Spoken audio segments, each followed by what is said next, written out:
นี้เป็นวันพระขอเชิญลดละอบายมุขทำจิตใจให้สงบสะอาดปราศจากสิ่งเศร้าหมองทั้งปวงเข้าวัดฟังธรรมแล้วไหว้พระสวดมนต์ตามสมควรร่วมใจกันทำบุญทอดกฐินข่าวสารเพื่อการประชาสัมพันธ์ขอเชิญชวนผู้ใจบุญใจกุศลร่วมทำบุญทอดกฐินสามัคคีเพื่อสร้างศาลาโรงครัวที่พักสงฆ์สถาบันธรรมาภิวัตรบ้านศพเตินตำบลศพป้าอำเภอแม่เมาะจังหวัดลำปางในวันอาทิตย์ที่ 23 ตุลาคม 2565 เวลา 13 นาฬิกาท่านที่จะร่วมบุญสามารถร่วมทำบุญผ่านบัญชีธนาคารกรุงไทยสาขาประตูชัยชื่อบัญชีที่พักสงฆ์สถาบันธรรมาภิวัตรเลขที่บัญชี 536-075-5318 ก็เป็นงานบุญงานกุศลทำบุญทอดกฐินสามัคคีโดยการนำของคุณแม่ชะแลมอุดมทรัพย์นะครับที่จะได้เป็นประธานทอดกฐินพร้อมคณะนะครับวันอาทิตย์ที่ 23 ตุลาคม 2565 เวลา 13 นาฬิกาเชิญท่านร่วมงานนี้โดยพร้อมเพรียงกัน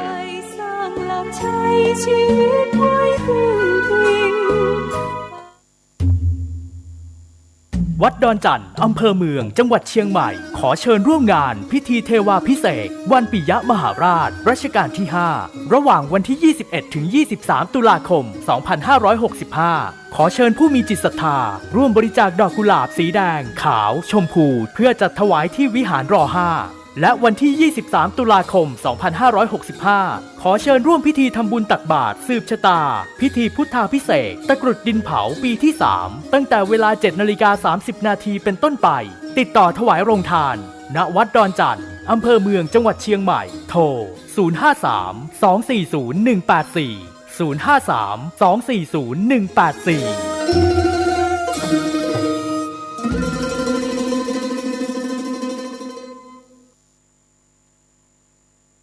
กฐิน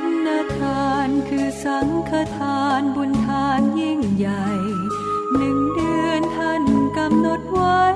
นับตั้งแต่วันพิธีทำบุญทอดกฐินมหาวิทยาลัยเชียงใหม่ประจำปี 2565 ทอดถวายวันเสาร์ที่ 29 ตุลาคม พุทธศักราช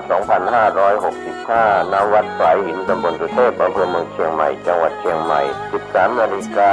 พร้อมกันที่ศาลาธรรมมหาวิทยาลัยเชียงใหม่ตั้งขบวนแห่องค์กฐินและบริวารหน้าศาลาธรรมมหาวิทยาลัยเชียงใหม่เคลื่อนขบวนแห่องค์กฐินและบริวารออกจากศาลาธรรมมีกำหนดไปตามเส้นทาง 13:30 น.ขวงวัฒนธรรมมหาวิทยาลัยเชียงใหม่ขบวนแห่องค์กฐินและบริวารทุกคณะสถาบันสำนักและส่วนงานต่างๆพร้อมกันมีการแสดงของชมรมพื้นบ้านล้านนาสโมสรนักศึกษามหาวิทยาลัยเชียงใหม่ 14 นาฬิกาเคลื่อนขบวนแห่องค์กฐินและบริวารเข้าสู่วัดสายหินประธานในพิธีจุดธูปเทียนบูชาพระรัตนตรัยไหว้พระสมาทานเบญจศีลกล่าวคำถวายผ้ากฐินแด่พระสงฆ์น้อมผ้ากฐินถวายพระสงฆ์อัปโลกกฐินถวายทายธรรมแด่พระสงฆ์กรรมการสภามหาวิทยาลัยอธิการบดีรองอธิการบดีผู้ช่วยอธิการบดีประธานกรรมการส่งเสริมมหาวิทยาลัยคณบดีผู้อำนวยการสถาบันสำนักศูนย์กองประธานสภาพนักงานมหาวิทยาลัยนายกสโมสรมหาวิทยาลัยนายกสโมสรนักศึกษามหาวิทยาลัยตามลำดับถวายทายธรรมแด่พระสงฆ์อนุโมทนากรวดน้ำรับพรลาพระสงฆ์ 15:30 น.ประกาศผลรางวัลการประกวดขบวนกฐินก็เป็นข่าวสารงานทำบุญทอดกฐินมหาวิทยาลัยเชียงใหม่ประจำปี 2565 ตรงกับวันเสาร์ที่ 29 ตุลาคม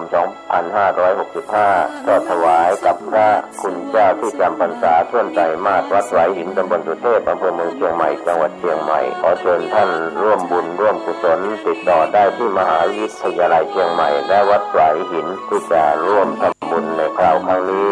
ได้ความสุขกายสุขใจโดยทั่วหน้ากันสร้างเหตุปัจจัยด้วยศรัทธาด้วยปัญญารู้เห็นทำตามจริงขอ ชนสร้างบุญกุศลยิ่งใหญ่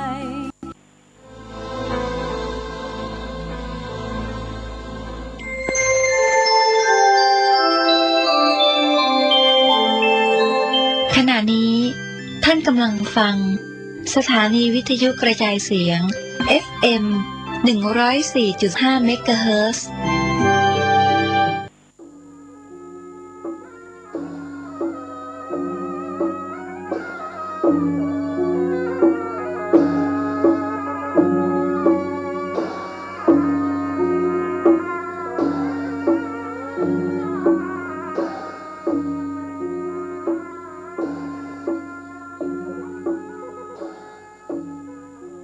ขอความเจริญในธรรม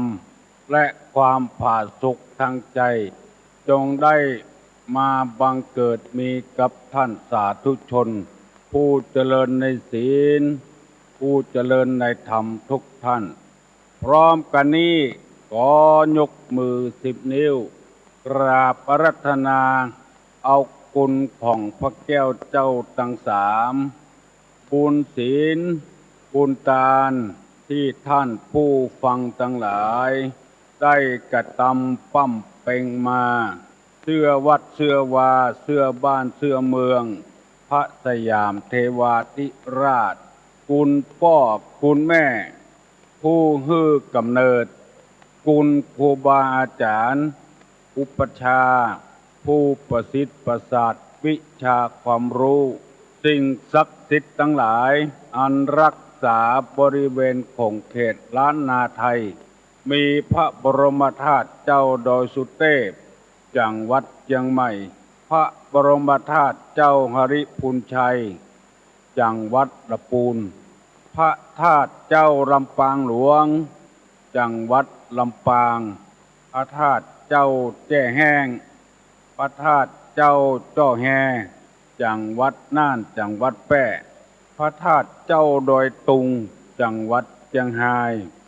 พระเจ้าตนหลวงจังหวัดพะเยาและพระธาตุเจ้าดอยกองมูจังหวัดแม่ฮ่องสอนและครูบาเจ้าศรีวิจัยนักบุญแห่งล้านนาไทยเป็นต้นขอยกมือ10 นิ้วกราบอาราธนาและเชิญชวนมาปกปักรักษาท่านสาธุชนผู้เจริญในธรรมทุกท่านที่รับฟังรายการเมื่อเช้านี้ทุกตนทุกองค์ทุกผู้ทุกคนคือมีความสุขกายสุขใจเหมือนกันทุกท่านตลอดกาลนานก่อนที่จะได้ดำเนินรายการต่อไปนี้ขอเชิญชวนมวลท่านสาธุชนทั้งหลายได้ไหว้พระเพื่อให้เป็นสิริมงคลกับตัวกับครอบครัวกับธุรกิจหน้าที่การงานการเดินทางการขับรถการประกอบอาชีพเพื่อเจริญรุ่งเรืองต่อไปพนมมือขึ้นว่าพร้อมกันอะระหังสัมมาสัมพุทโธภควาพุทธังภวันตังอะภิวาเทมิกราบสวากขาโตภควตาธัมโมธัมมังนัมมัสสามิกราบสุปฏิปันโนภควโตสาวกสังโฆสังฆังนะมามิกราบอันธรรมยังพุทธัสสะภควโตปุพพภาคณะมะกะลังกะโลมะเสนะโมตัสสะภะคะวะโตอะระหะโตสัมมาสัมพุทธัสสะนะโมตัสสะภะคะวะโตอะระหะโตสัมมาสัมพุทธัสสะนะโมตัสสะภะคะวะโตอะระหะโตสัมมาสัมพุทธัสสะพุทธังสรณังกัจฉามิธัมมังสรณังกัจฉามิ สังฆังสรณังกัจฉามิตุติยัมปิพุทธังสรณังกัจฉามิตุติยัมปิธัมมังสรณังกัจฉามิตุติยัมปิสังฆังสรณังกัจฉามิตติยัมปิพุทธังสรณังกัจฉามิตติยัมปิธัมมังสรณังกัจฉามิตติยัมปิสังฆังสรณังกัจฉามิ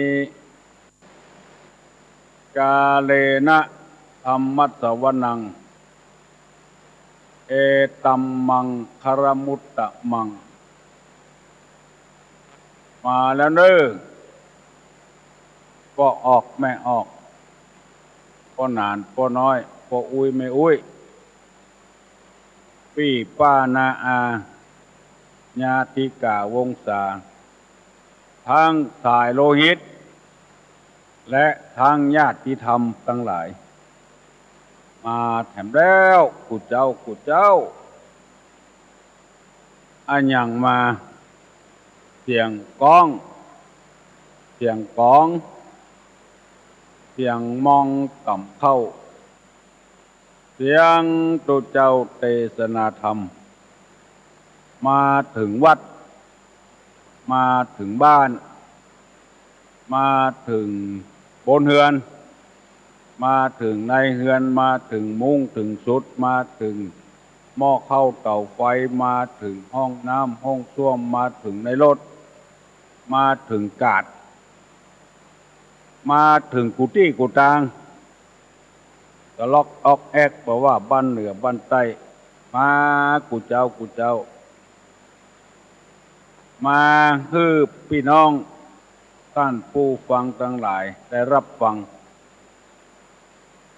ธรรมะคำสั่งคำสอนโดยเฉพาะอย่างยิ่งคือคำสอนในทางพระพุทธศาสนาซึ่งเป็นอาหารทางใจ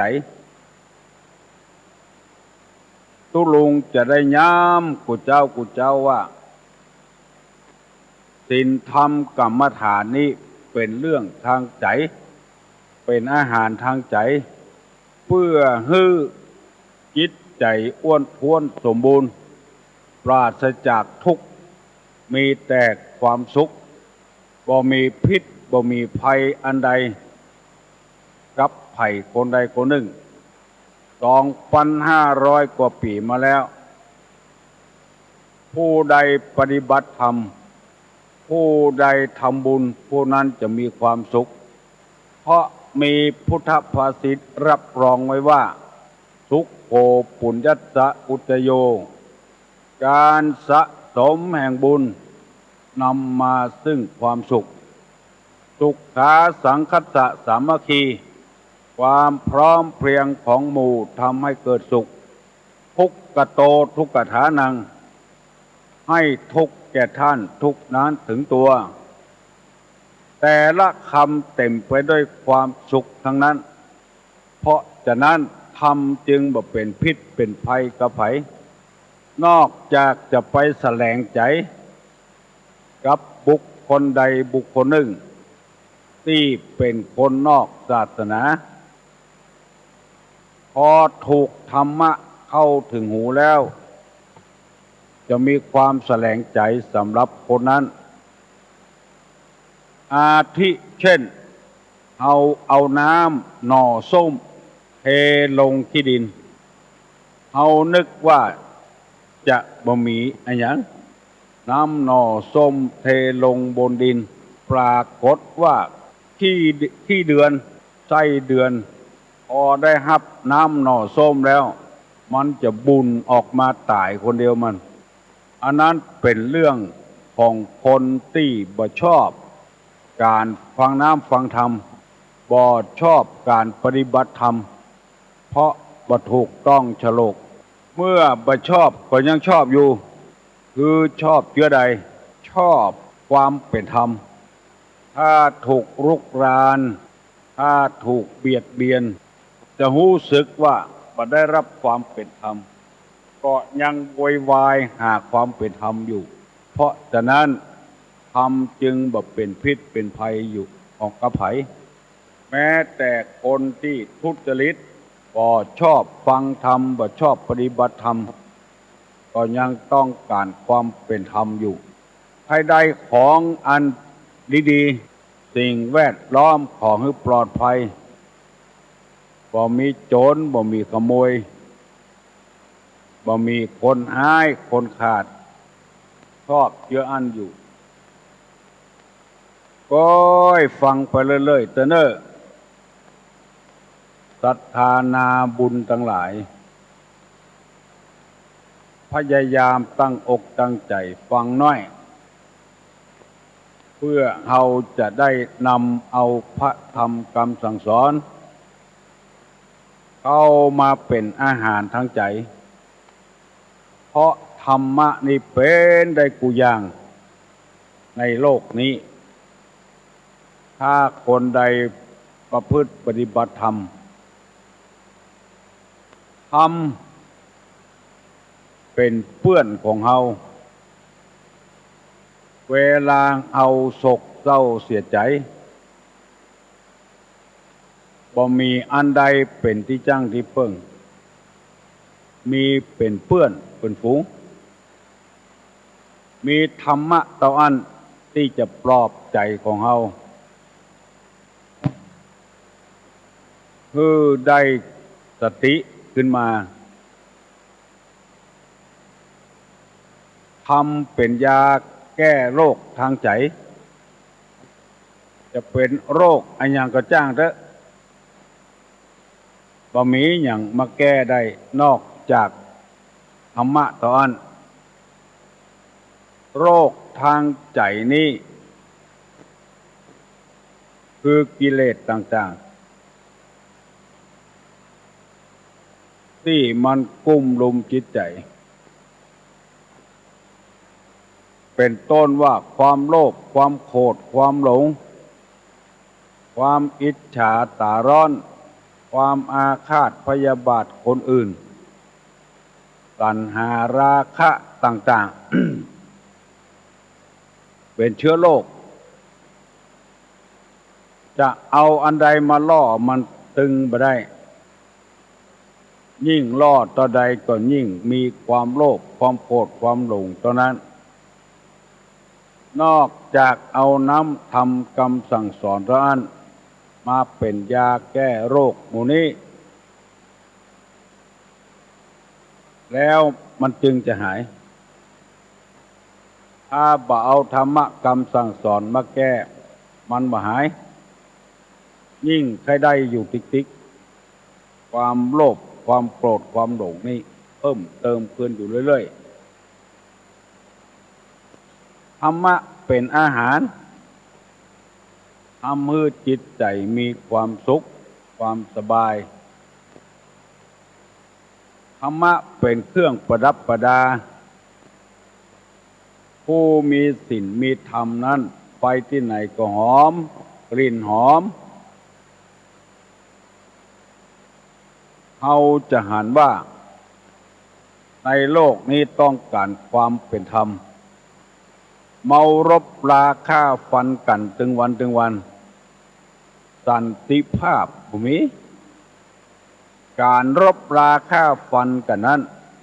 มันทำให้บั่นทอนทุกอย่างแม้แต่ชีวิตก็ดับสูญไปชีวิตเป็นเครื่องที่เฮาห่วงแหนที่สุดอย่างอื่นเฮาเสียไปเฮายังเอามาใส่ได้หูหนวกทำให้ได้ยินมาได้ตามืดตาฟังทำให้หันได้เขี้ยวเว้าเขี้ยวลอนก็ทำให้เกี่ยวของได้อยู่ปรับปรุงแก้ไขได้แต่ดวงชีวิตนี้มันแก้ไขบ่ได้แล้วใช่ชีวิตสิ่งเดียวหายากใช่ประทีปเทียนใต้ดับแล้วจุดคืนเพราะฉะนั้นการรบกันการระเบิดกันการเป็นศัตรูกัน ไปใจหนทางแห่งความสุขสันติภาพถ้าทุกคนพบตัวเก่าอันนั้นสันติภาพจะเกิดขึ้นอย่าไปฮบไปฆ่าคนอื่นมันมีการอาฆาตการพยาบาทกันตัวเองต้องรบตัวเองคือเอาธรรมะมารบกับอธรรมเมื่อเอาธรรมะมารบกับอธรรมได้กิเลสจะกระจัดกระจายไปได้ดังที่ท่านสาธุชนทั้งหลายได้รับทราบจากพุทธประวัติพระพุทธเจ้าจะได้ตรัสรู้เป็นพระอนุตตรสัมมาสัมพุทธญาณอยู่แล้วกิเลสทั้งหลายเข้ามากุ้มลุมคือว่ามารนี่ก็คือกิเลสนั่นเองทีแรกพญามารผู้เป็นใหญ่ส่งลูกสาวเข้ามารบเป็นกิเลสอันแน่นอันหนาลูกสาว3 คนป่วยเนื้อป่วยตัวมารบเราพระพุทธเจ้าคือกลับเข้าไปสู่เสวยราชสมบัติอย่างเก่ามีชื่อว่านางตัณหานางราคานางอรดีตัณหาคือความอยากความใคร่มีความอยากความคิดว่าอยากจะไปอยู่บ้านอยู่เมืองอย่างเก่าไปอยู่กับพระนางยโสธราอันเป็นมเหสีกำลังอยู่กับกันบำเรอมานานไปอยู่กับเจ้าชายราหุลผู้เป็นลูกเกิดใหม่ๆมาไปอยู่กับนางนาถโนม16,000 นางที่คอยปรนนิบัติความอยากความใคร่อยู่ตลอดเวลา2นางราคาคือความกำหนัดยินดีในเพศตรงกันข้ามมันมีพลังมากทีเดียวต้านสาธุชนทั้งหลายราคานี่ราคะคือความกำหนัดมีพลังมากทีเดียวสามารถปลดตำแหน่งสูงของตนเองได้สามารถเอาชื่อเสียงลือลั่นทั่วประเทศของตัวเองลงไปยุบยับสาบสูญไปเลยราคะนี่คือความกำหนัดนี่นางราคา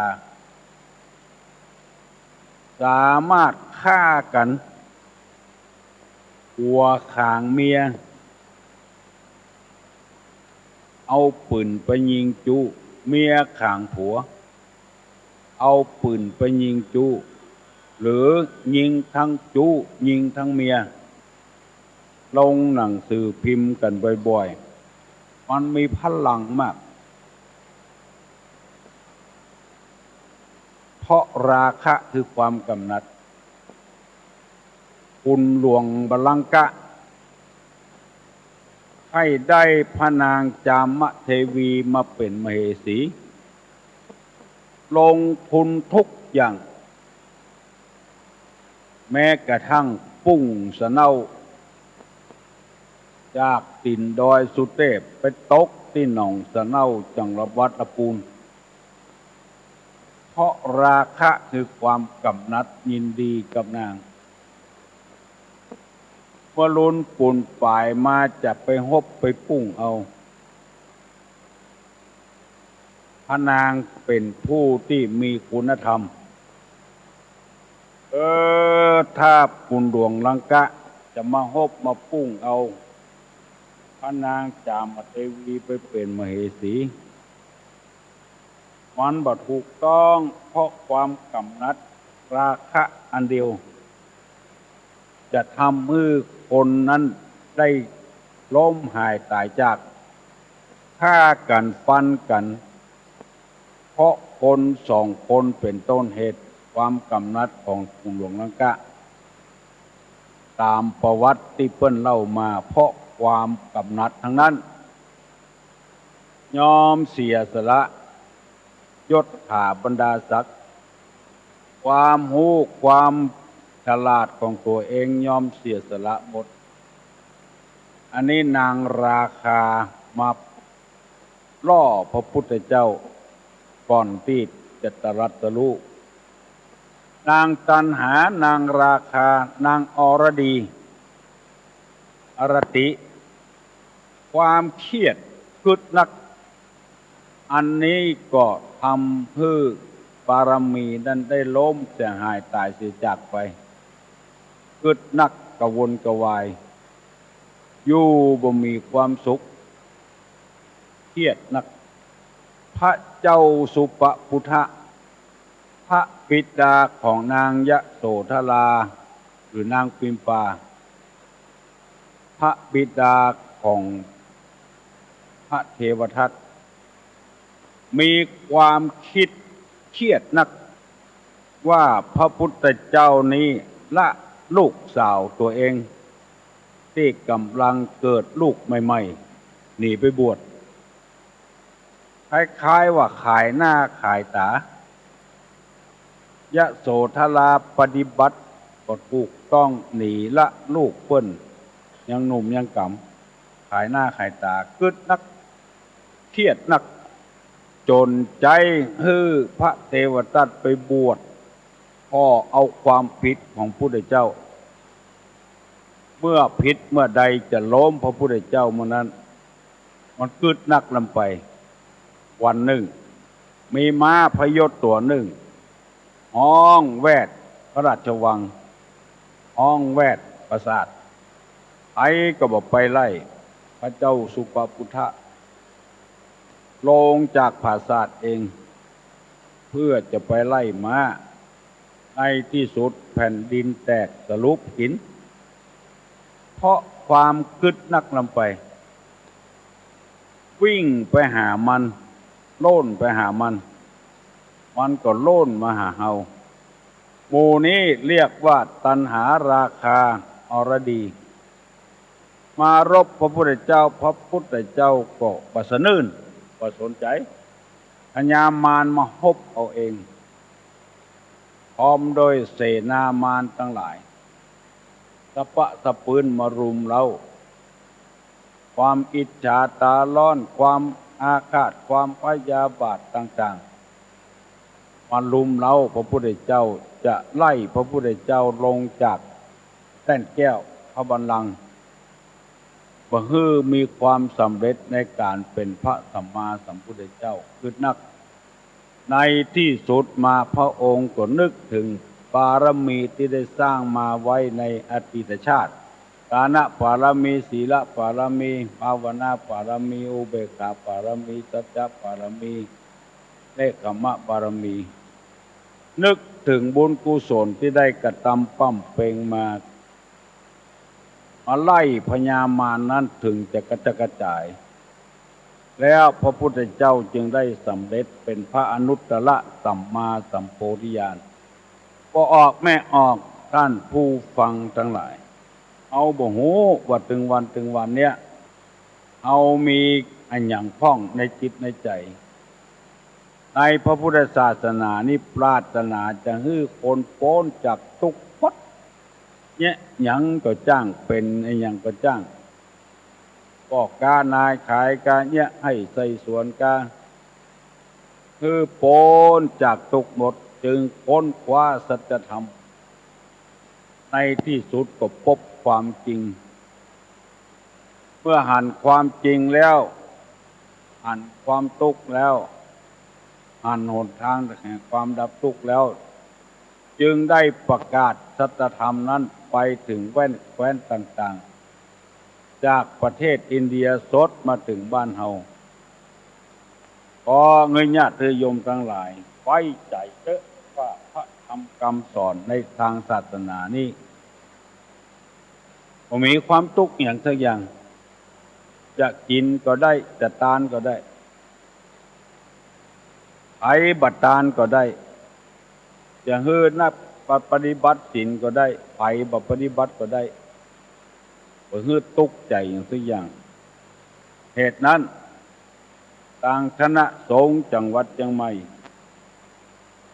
อันมีพระเดชพระคุณท่านเจ้าคุณพระเทพวรสิทธาจารย์รองเจ้าคณะจังหวัดเชียงใหม่ฝ่ายเผยแพร่จึงปลุกระดมพระสงฆ์พระเจ้าช่วยศรัทธา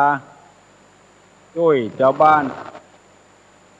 โดยการออก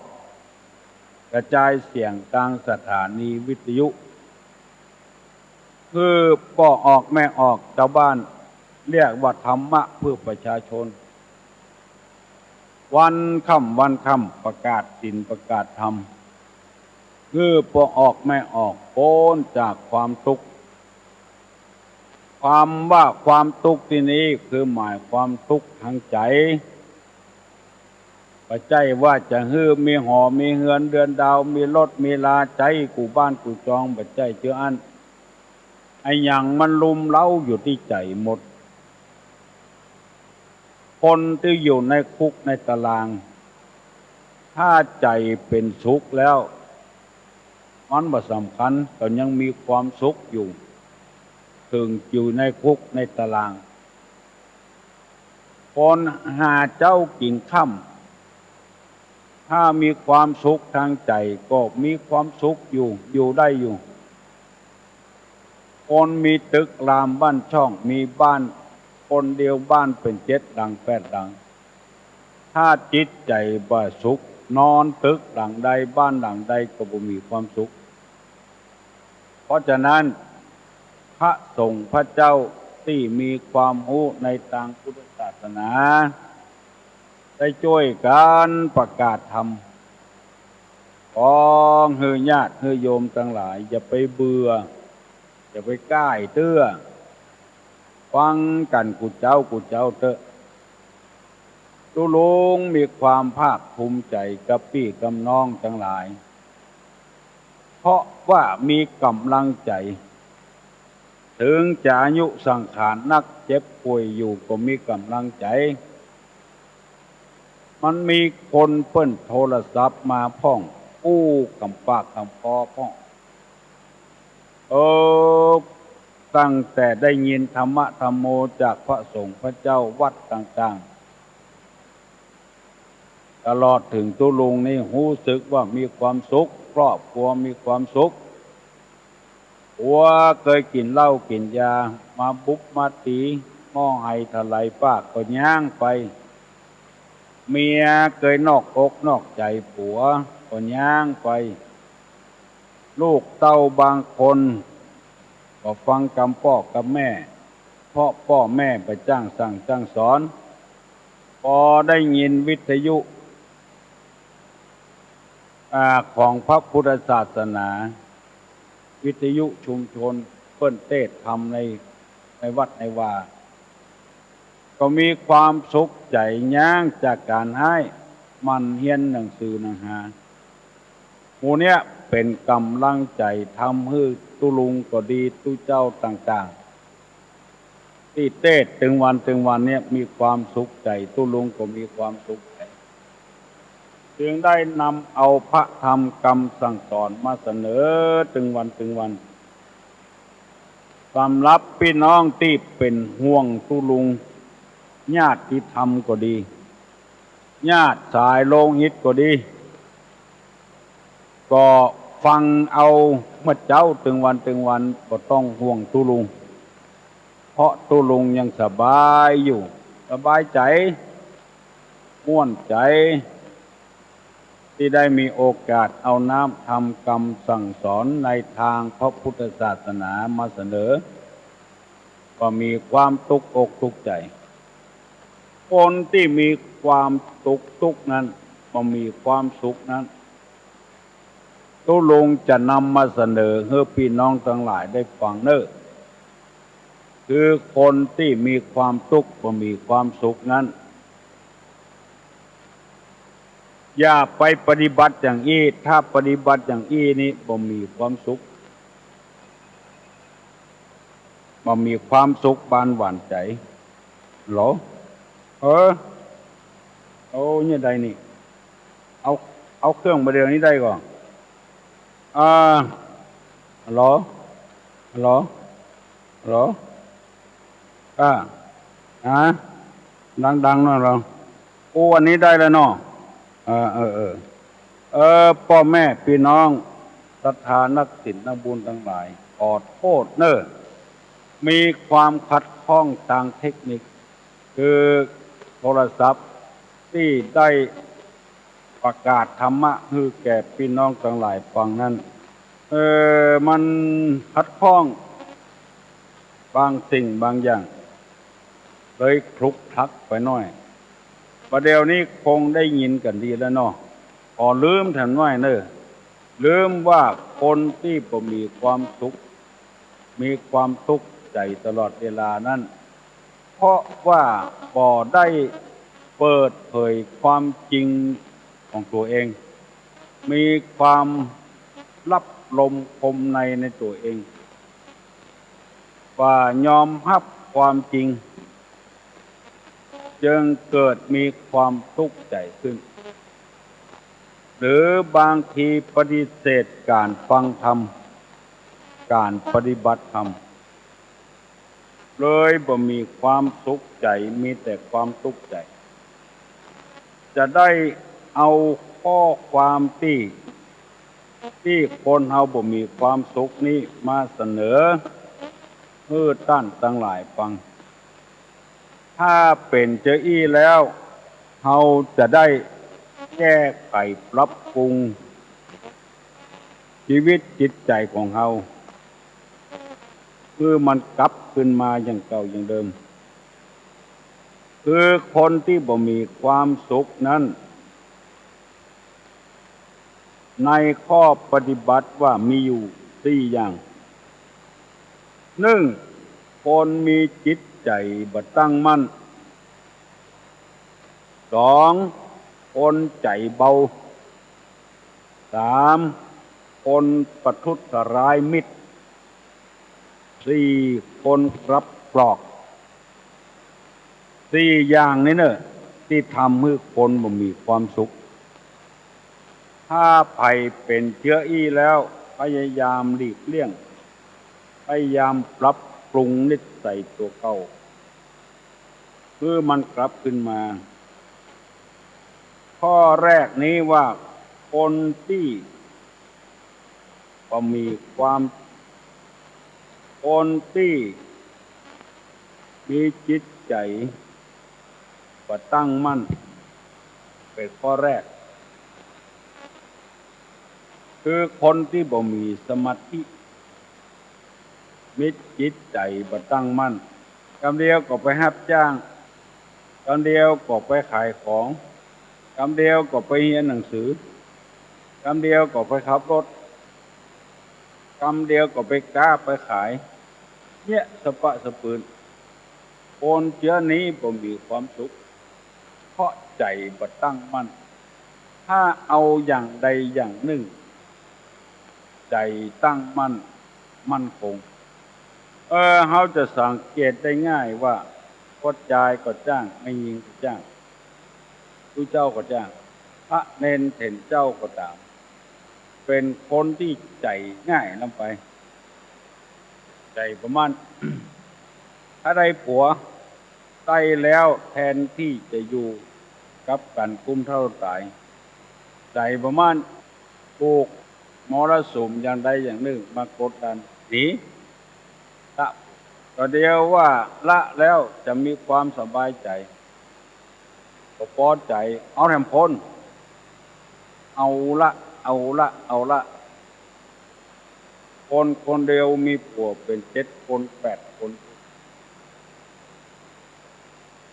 บางทีเป็นผู้ชาย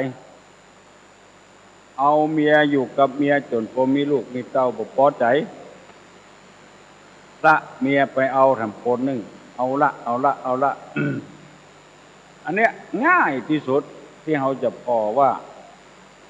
คนนั้นมีความสุขกาว่าละไปแล้วนะที่จะเอาละอยู่กับลูกกับเต้าเหี่ยอยู่คนเดียวเหี่ยมันจะสบาย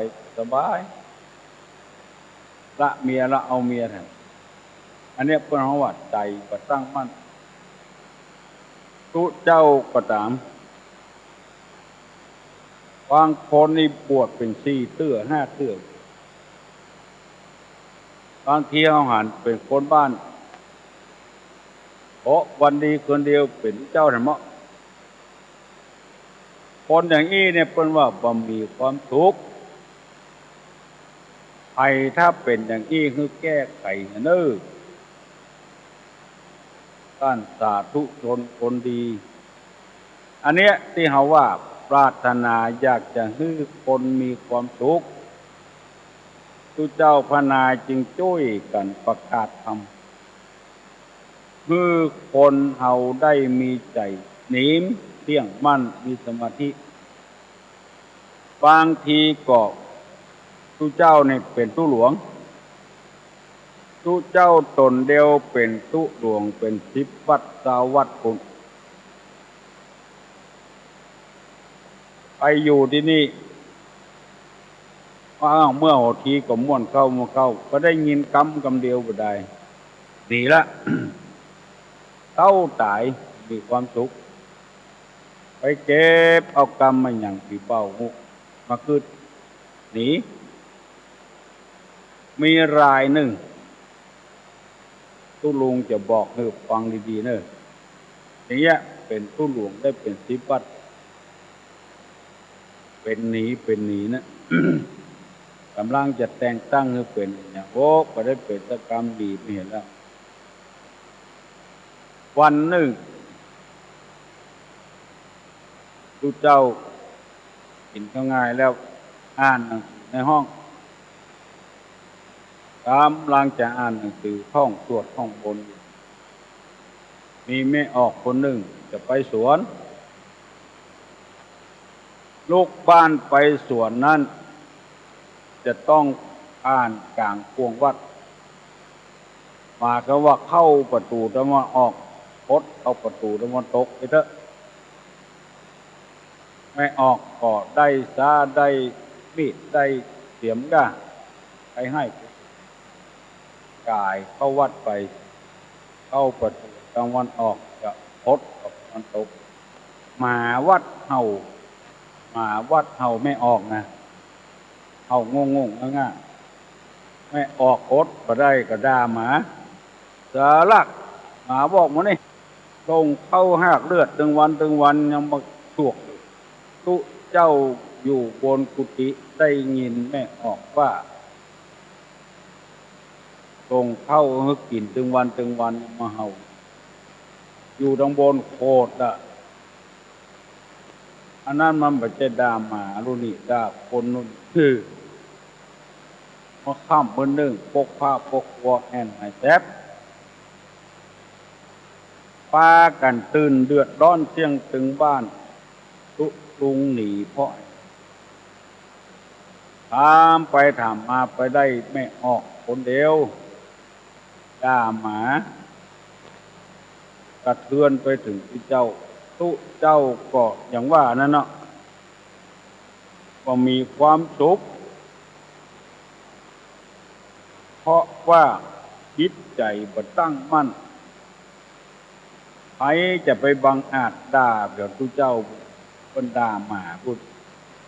โอเคเขาใส่อกใส่ใจอันเนี้ยก็ออกไม่ออกเป็นคนบ่มีความสุขเน้อ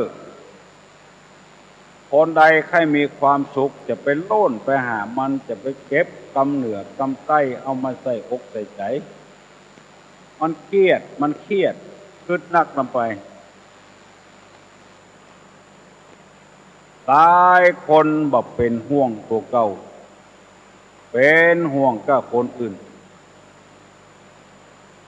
ลูกหลานเอารถไปจนไปต่ำที่หันที่นี่เป็นอันบักกินข้าวบักกินน้ำละเป็นห่วงลูกห่วงหลานใจบัดตั้งใจมั่นเพื่อมันปล่อยตามธรรมชาติจะไปกึดหามันนี่อย่าง เวลามันเป็นมันก็ตึงเป็นเวลาบ่เป็นก็บ่เป็นอันยังน้อยก็เก็บมาคืดเนี่ยใจบ่มั่นคงไปพอเปิ้นที่มีจิตใจมั่นคงมีคู่หัวผัวเมียคู่ใดคู่นั้นอยู่กับกันกุ้มเท่าเต้าตายให้ดีที่ห่างโอดเอากับกันบอกกระทบกระเทือนนั่นก็อดเอาก็หายพอดีปกี่วันก็หายคนที่มันผิดกันเถียงกันกับเพราะเหตุเนี่ยใจก็มั่นเที่ยงว่าอย่างน้อยก็โกรธมันเดือดร้อนเอาจะเปรียบเทียบเอาอย่างง่ายๆว่าต่อที่มันแปลงหางเพื่อนสูบบุหรี่กายไปน้อยเดียวบ่ได้ก็นึกว่าเพื่อนจะมาเผาตัวเองใจบ่มั่นระแวงอยู่ตลอดเวลาไอ้จี้เพื่อนเสียเมื่อคืนมาเขาเอาเฟืองเผาไฟเผาเสี่ยงตึงหางตายตึงลูกตายเต้าเพราะไประแวงลำไปเป็นคนคึดนักใจประมั่นประเที่ยงตุลุงจะนำเอาเรื่องนี้มาเล่าแถมหลายวันอยู่สำหรับคนที่ใจประเที่ยงมั่นเนี่ยไปสะปะสะปืนกล้าขายเมื่อเขาได้กำไรเขาบอกว่าอย่างพอมันล่อยหล่อขึ้นไปน้ำท่วมกาอย่างกาเหตุการณ์มันเกิดขึ้นตายบ่ม่วนเอาเห็นละใจบ่มั่นละเกิดอย่างใดอย่างหนึ่งได้กำไรน้อยไปใจบ่มั่นละใครไปเนี่ยอย่างเพราะการค้าการขายไปเนี่ยอย่างอื่นแถมเนี่ยให้เนี่ยส่วนพ้องกายเนี่ยให้เนี่ยส่วนเสียน้ำท่วมเดือดร้อนนะมะไปเนี่ยอย่างอื่นแถมฮัดจ้างฮัดแจ้งเมื่อใดมันจะเจริญสักเตื้อหยาบอยู่หั่นก่อนเมื่อเอาได้กำไรเขาก็ได้เต็มที่รู้เมื่อมันบ่ได้ก็อดเอาก่อนว่าคงจะประทานเอาวันใดวันหนึ่งวาสนาคนเฮานี่จะไปอับไปจนขนาดนั้นใช่ละพอเงือตั้งมั่นโอ้บางคนเป็นดีเป็นพระเจ้าอยู่ดีๆเพื่อนกำลังเคารพนับถือใจบ่ม่านบ่เที่ยงไปโดนกรรมใดกรรมหนึ่งเอาเห็นละดีละพบกันน้อยเดียวก็ได้อยู่กับพ่อเมียแม่เมียก็จ้าดีอยู่แล้วใครได้อันอย่างมากก็มาสู่มาจูกันกินหน่อยพอได้ยินกรรมบดีบดักเข้าหูฟัดแต่ลงละแปลงตุกแปลงฝางอยู่ในที่ละไปเจ้าหั่นเจ้านี่คนที่ใจประมั่นประโกงอดเอาทนเอาบางเตื้อมันก็บ่ใช่เรื่องของเฮาสักน้อยเป็นเรื่องคนอื่น เอาเก็บมาคึดคนเดียวคึดนักลำไปจนเป็นประสาทใจบันิมบตั้งเพราะฉะนั้นในทางพระพุทธศาสนาจึงนิยมกันนั่งสมาธิสมาธิแปลว่าความตั้งใจมั่นตรงบ่ฮื้อหวั่นไหวบ่ฮื้อวิตกบ่ฮื้อกังวลอันใดพอออกแม่ออกฟังเทศกูเจ้ากูวันเนี่ยมีจิตใจหวั่นไหวหมีก็บ่กิน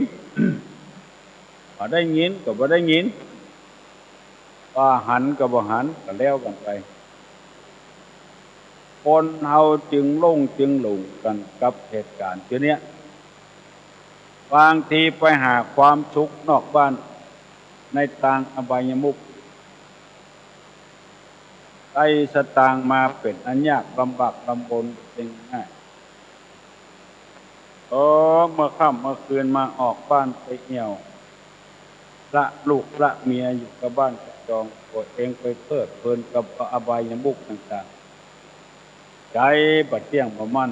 ไปปะแต่ไม่ยิงคนอื่นก็ใจคนรักเป็นจู้เป็นเจิงกันไปเหียใจบันดิมบัดเที่ยงมั่นเนี่ยบักกี่วันเนี่ยหนังสือพิมพ์ลงไอ้ก็ได้อ่านเหมือนกันกู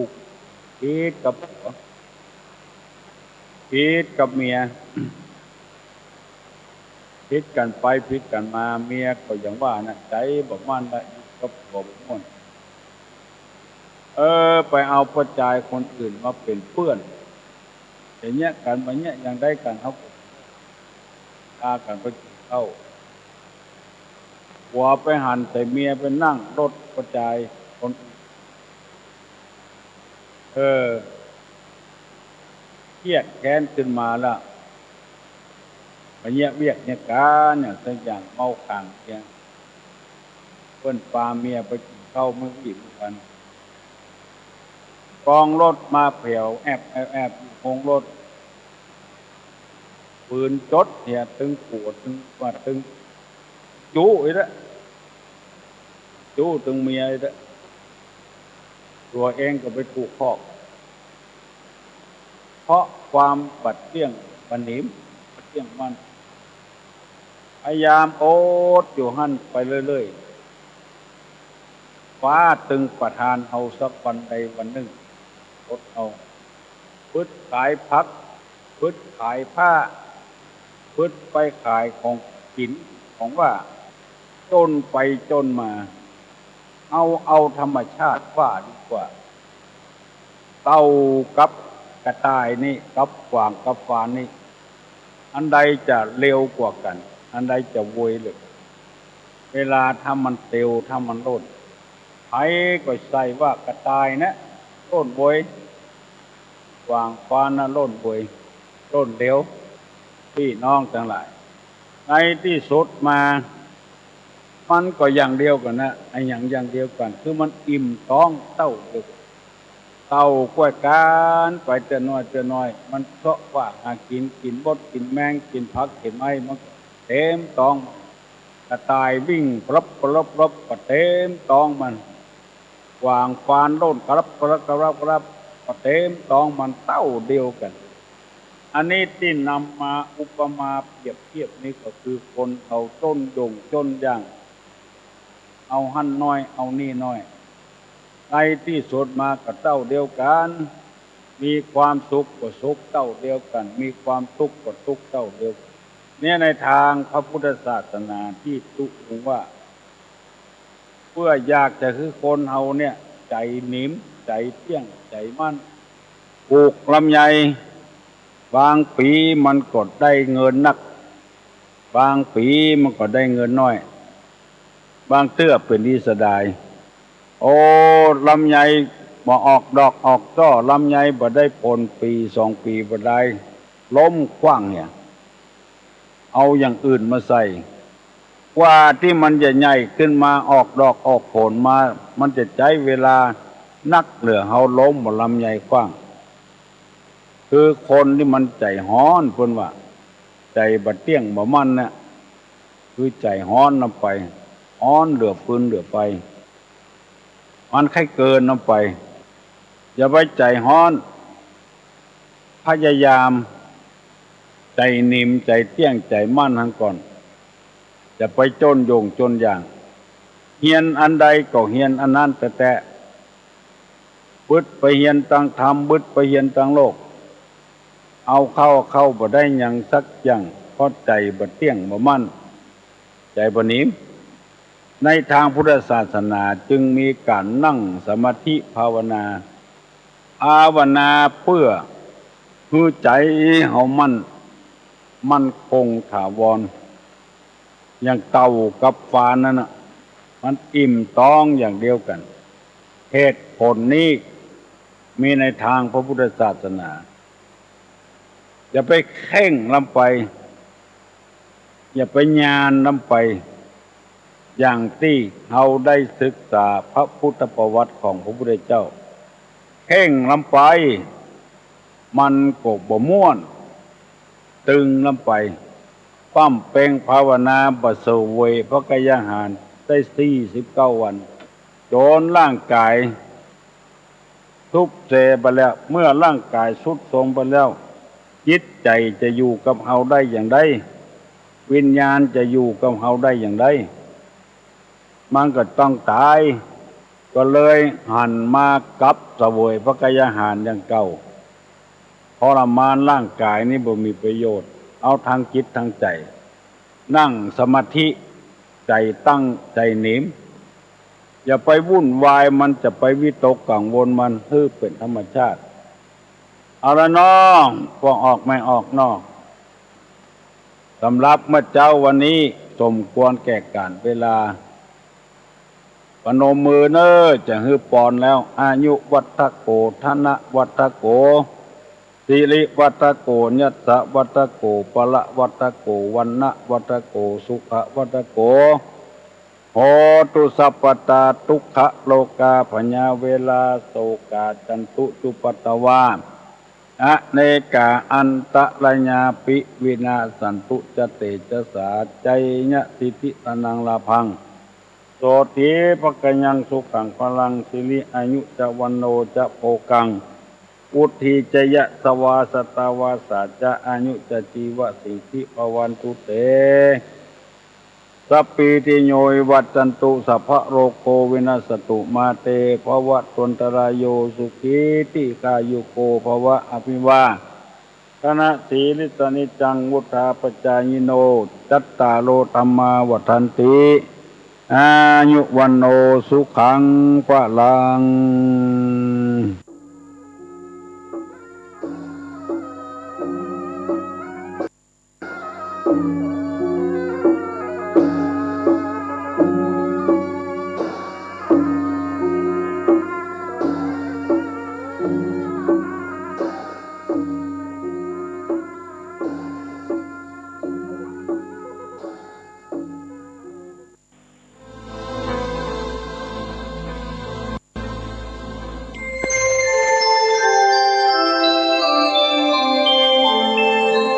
ขณะนี้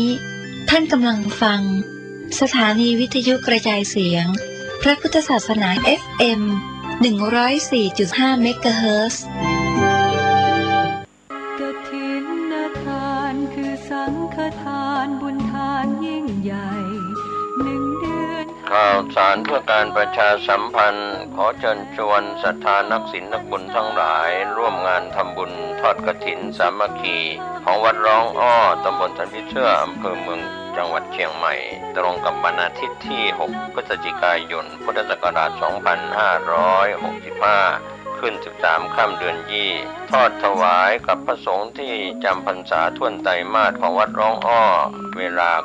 9:30 นาทีเป็นต้นไปขอเชิญชวนร่วมงานบุญกฐินสามัคคีของวัดร้องอ้อตำบลสันพิเชื่ออำเภอเมืองเชียงใหม่จังหวัดเชียงใหม่ตรงกับวันอาทิตย์ที่ 6 พฤศจิกายน 2565 ช่วงเช้า 9:30 นาทีได้บุญได้กุศลโดยพร้อมเพรียงกันสร้างมนุษย์สมบัติสวรรค์สมบัตินิพพานสมบัติเพิ่มพูนสัน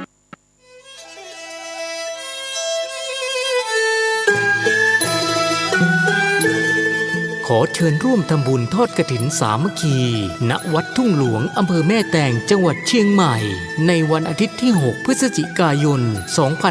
2565 พิธีการดังนี้ 9 นาฬิกาเริ่มพิธีกล่าวองค์การบวงสรวง 10 นาฬิกา 9 นาที พระสงฆ์เจริญชัยมงคลคาถาห่มผ้าพระธาตุ 10 นาฬิกา 30 นาที ทอดกฐินสามัคคีแด่พระสงฆ์จำพรรษาจำนวน 5 รูปขอเชิญร่วมทำบุญกฐินได้ที่บัญชีธนาคารกรุงเทพสาขาตลาดแม่มาลัยชื่อบัญชีพระอธิการอินคำทิตะปุญโยเลขที่ 458-016-9367 หรือสอบถามเพิ่มเติมได้ที่พระสมศักดิ์ปัญญาวโร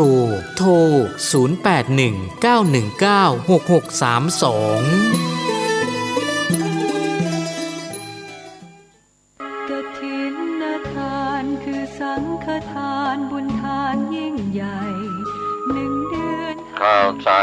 การประชาสัมพันธ์ขอเชิญชวนศรัทธานักศีลนักบุญทั้งหลายร่วมงานทำบุญทอดกฐินสามัคคีของวัดร้องอ้อตำบลสันพิเชื่ออำเภอเมืองจังหวัดเชียงใหม่ตรงกับวันอาทิตย์ที่ 6 พฤศจิกายน พุทธศักราช 2565 ขึ้น 13 ค่ำเดือนยี่ทอดถวายกับพระสงฆ์ที่จำพรรษาท่วนไตรมาสของวัดร้องอ้อเวลา 9:30 นาทีเป็นต้นไปขอเชิญชวนร่วมงานบุญกฐินสามัคคีของวัดร้องอ้อตำบลสันพิเชื่ออำเภอเมืองเชียงใหม่จังหวัดเชียงใหม่ตรงกับวันอาทิตย์ที่ 6 พฤศจิกายน 2565 ช่วงเช้า 9:30 นาทีได้บุญได้กุศลโดยพร้อมเพรียงกันมนุษย์สมบัติสวรรค์สมบัตินิพพานสมบัติเพิ่มพูนข่าวสารเพื่อการประชาสัมพันธ์ขอเชิญชวนผู้ใจบุญร่วมบุญจัดซื้อที่ดินถวายวัดกู่มาปินร้าง300 ปีบ้านป่าขุยหมู่ที่ 3 ตำบลสันปุเรยอำเภอดอยสะเก็ดจังหวัดเชียงใหม่เพื่อขยายพื้นที่วัดเพิ่มขึ้นเนื่องจากวัดมีพื้นที่น้อยจะทำการสร้างเป็นศาสนสถานที่ปฏิบัติธรรมสืบสานศาสนาต่อไปร่วมบุญได้ที่ธนาคารกรุงเทพเลขที่บัญชี 772-015-2391 ชื่อบัญชีวัดชัยสถานเพื่อบูรณะวัดกู่มาปินหรือร่วมบุญติดต่อโดยตรงที่พระธวัชชัยธีรปัญโย 0801732709 065 0209009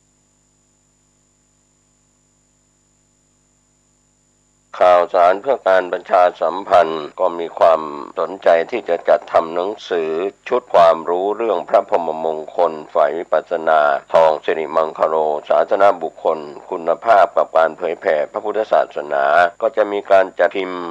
2,500 เล่มภาษาไทย 2,000 เล่มภาษาอังกฤษ 500 เล่มท่านที่สนใจร่วมบุญบริจาคได้ที่บัญชีธนาคารกรุงไทยเลขที่บัญชี 5111714383 ชื่อบัญชีพระครูภาวนาโสภิตบุญญาวิสิทธิ์เมืองวงติดต่อสอบถามได้ที่พระครูภาวนาโสภิตฝ่ายปัสนาด็อกเตอร์เจ้าอาวาสวัดบ้านเหล่าพระเจ้าตาเขียวอำเภอป่าซางเชียงใหม่โทร 0969521159 ได้ทุกวัน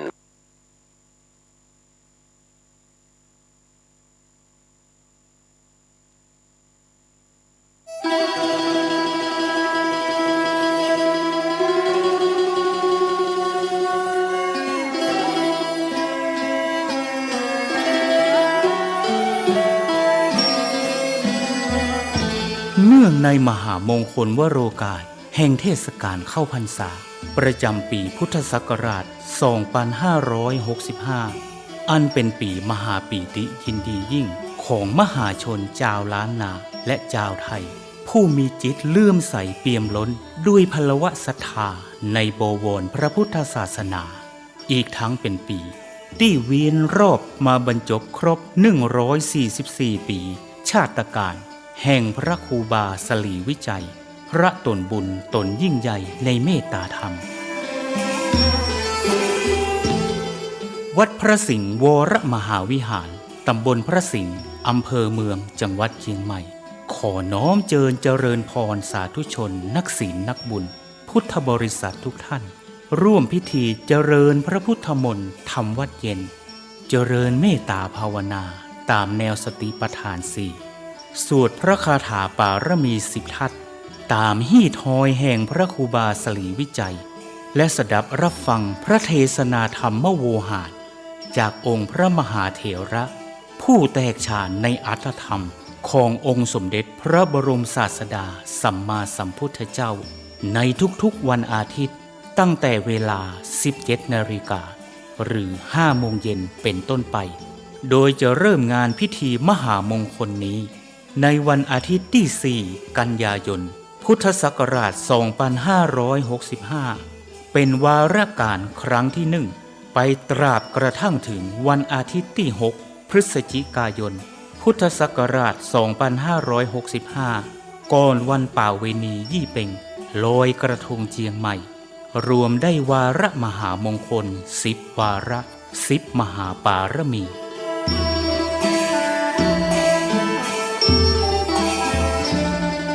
ปวงท่านมหาศรัทธานาบุญผู้มีความสนใจเข้าร่วมพิธีทำวัดเย็น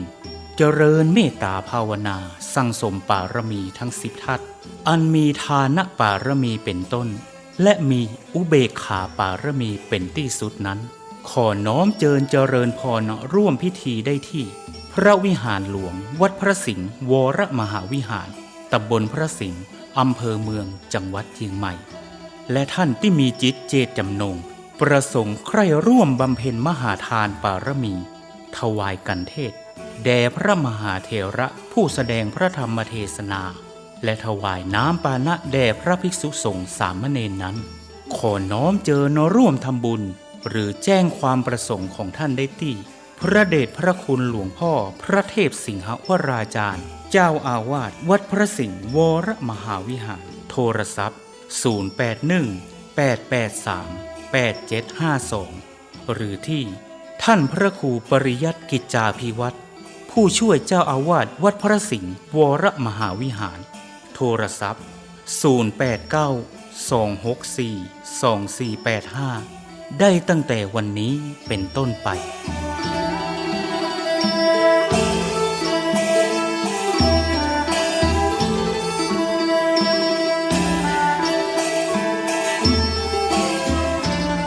ขอมหาพลานิสงส์อันจะเกิดแต่เนื้อนาบุญอันบริสุทธิ์ของมหาศรัทธาทุกท่าน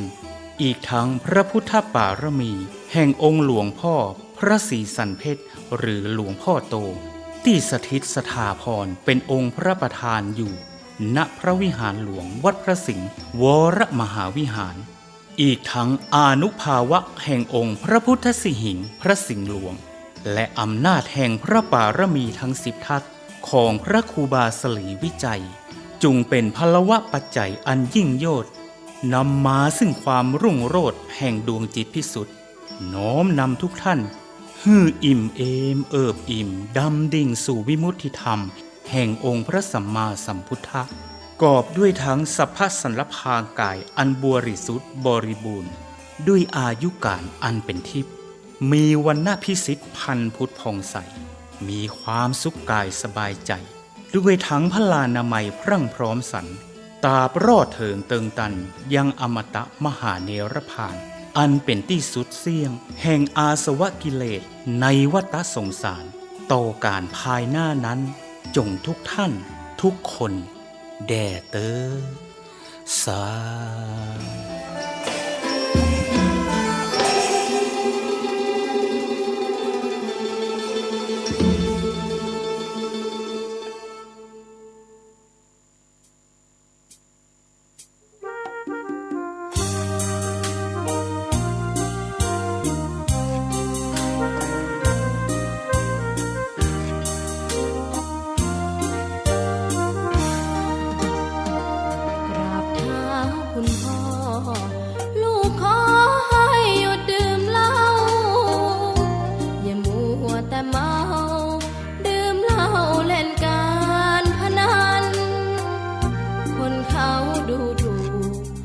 ว่าพ่อขี้เกียจทำงานชาวบ้านรังเกียจเดียฉันต่างประจานคุณพ่อสิ้นดีสงสารคุณแม่ลำบากแท้หาเงินมาให้ได้มาเท่าใดพ่อใช้จนหมดไม่มีขัดสนจนยากลำบากคนแค้นเต็มทีอนาคตของลูกริบหรี่ความหวังที่มีมืดมนพ่อดื่มสุราเหมือนกินน้ำตาของแม่พ่อจ๋าฐานะเราแย่หากไม่แก้ความจนแม่เตือนพ่อด่าตบตีแม่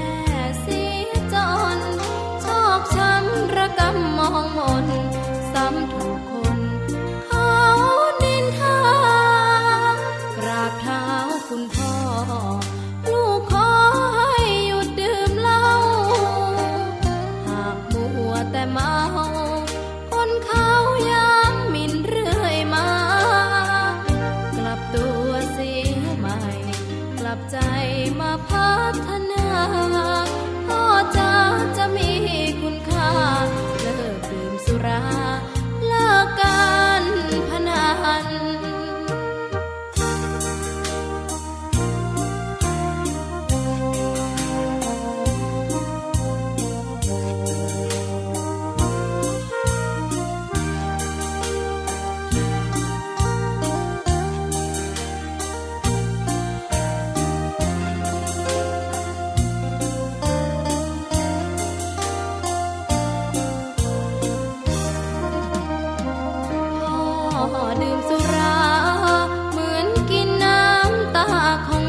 เราแย่หากไม่แก้ความจนแม่เตือนพ่อด่าตบตีแม่เสียจนชอกช้ำระกำมองมนซ้ำถูกคนเขานินทากราบเท้าคุณพ่อลูกขอให้หยุดดื่มเหล้าหากมัวแต่เมาคนเขาย้ำหมิ่นเรื่อยมากลับตัวเสียใหม่กลับใจมาพัฒนาพ่อจะมีคุณค่าเลิกดื่มสุรา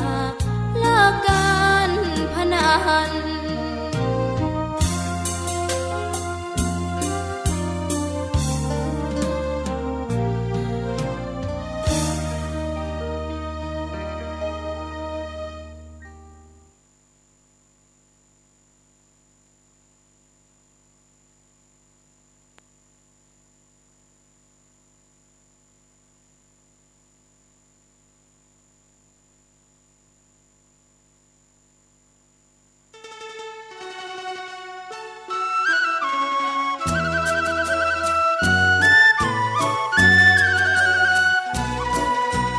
ความเจริญมั่นคงอยู่ที่ความเสียสละอดทนมั่นคงแข็งแรงแสวงหาความรู้ต่อสู้อุปสรรคกำจัดสิ่งเสี่ยงติดเสริมสร้างชีวิตพอมีพอเพียงพระบาทสมเด็จพระเจ้าอยู่หัวท่านรับสั่งให้ใช้ชีวิตพอมีพอเพียงเราก็อยู่กันได้เพราะฉะนั้นคนไทยต้องสมัครสมานสามัคคีหันหน้าเข้าหากันปรึกษาหากันรักกันฉันพี่น้องเราก็จะอยู่ได้เพราะเวลานี้ยุคโลกาภิวัตน์มันจะมีการเปลี่ยนแปลงทางขนบธรรมเนียมจริตประเพณีบางสิ่งบางอย่างก็ขอให้นึกถึงบรรพบุรุษของชาติว่าบรรพบุรุษปู่ย่าตายายเราได้สั่งสมอบรมลูกหลานของคนไทยทุกคนให้ตั้งอยู่ความสามัคคีมีความสมัครสมานกลมเกลียวเมตตาปราณีเอื้ออารีเอื้ออาทรในราชการเวลานี้ประเทศชาติของเราก็เจริญมั่นคงเพราะเหตุว่าคนไทยรวมน้ำจิตน้ำใจกันสร้างสรรค์ความเจริญงอกงามเพื่อความเจริญงอกงามแก่ชาติพระพุทธศาสนาสำนักงานของพระมหากษัตริย์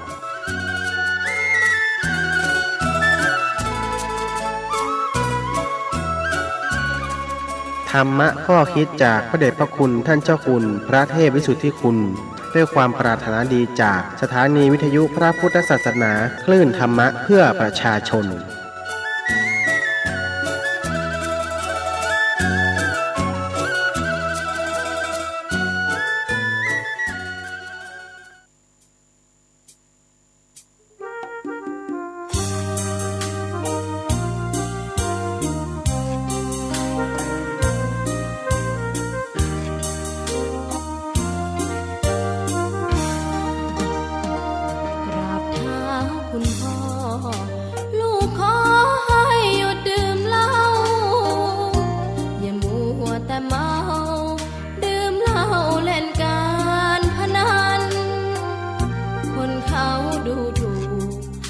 ว่าพ่อขี้เกียจทำงานชาวบ้านรังเกียจเดียดฉันต่างประจานคุณพ่อสิ้นดีสงสารคุณแม่ลำบากแท้หาเงินมาให้ได้มาเท่าใดพ่อใช้จนหมดไม่มี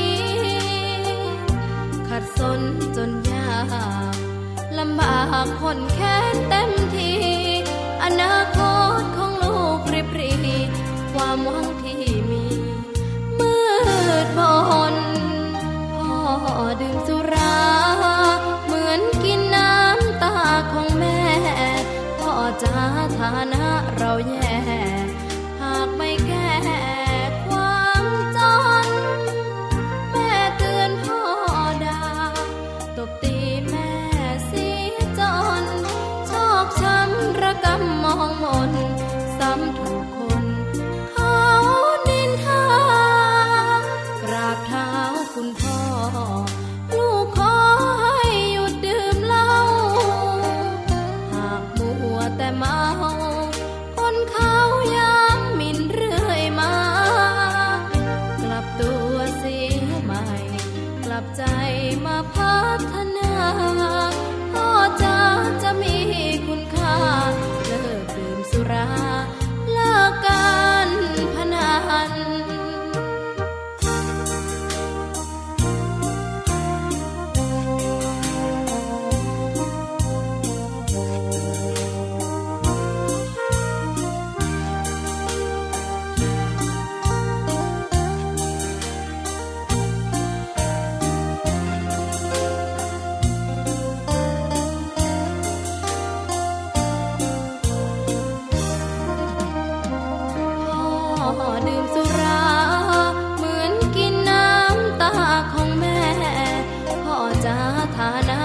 แย่หากไม่แก้ความจนแม่เตือนพ่อด่าตบตีแม่เสียจนโชคช้ำระกำมองมนซ้ำถูกคนเขานินทากราบเท้าคุณพ่อลูกขอให้หยุดดื่มเหล้าหากมัวแต่เมาคนเขาย้ำหมิ่นเรื่อยมากลับตัวเสียใหม่กลับใจมาพัฒนาพ่อจะมีคุณค่าเลิกดื่มสุราเลิกการพนัน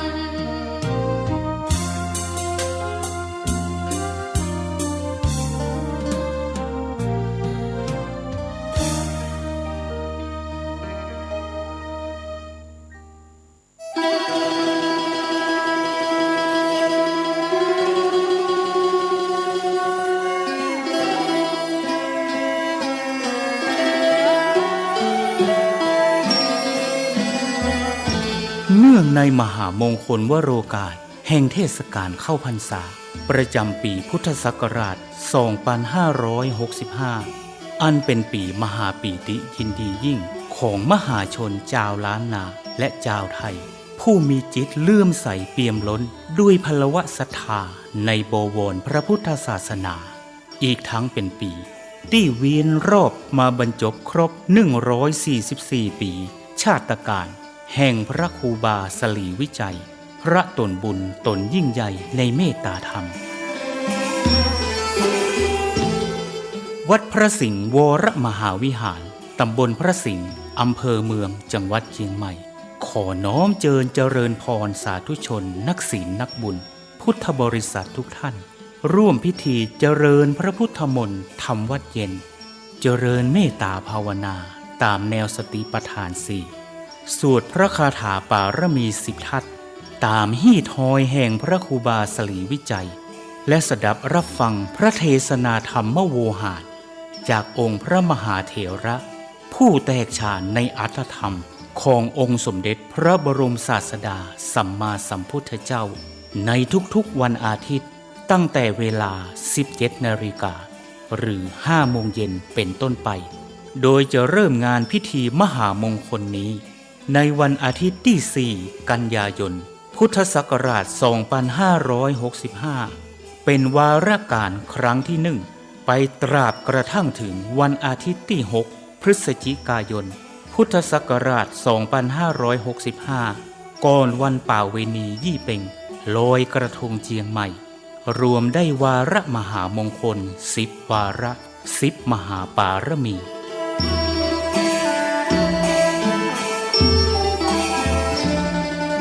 ปวงท่านมหาศรัทธานาบุญผู้มีความสนใจเข้าร่วมพิธีทำวัดเย็นเจริญเมตตาภาวนาสั่งสมปารมีทั้ง10 ทัศน์อันมีทานปารมีเป็นต้นและมีอุเบกขาปารมีเป็นที่สุดนั้นขอน้อมเจริญพรร่วมพิธีได้ที่พระวิหารหลวงวัดพระสิงห์วรมหาวิหารตำบลพระสิงห์อำเภอเมืองจังหวัดเชียงใหม่และท่านที่มีจิตเจตจำนงประสงค์ใคร่ร่วมบำเพ็ญมหาทานปารมีถวายกันเทศแด่พระมหาเถระผู้แสดงพระธรรมเทศนาและถวายน้ำปานะแด่พระภิกษุสงฆ์สามเณรนั้นขอน้อม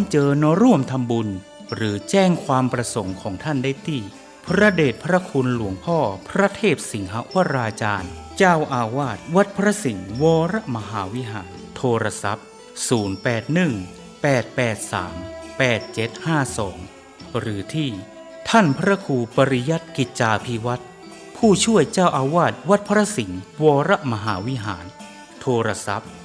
089-264-2485ได้ตั้งแต่วันนี้เป็นต้นไป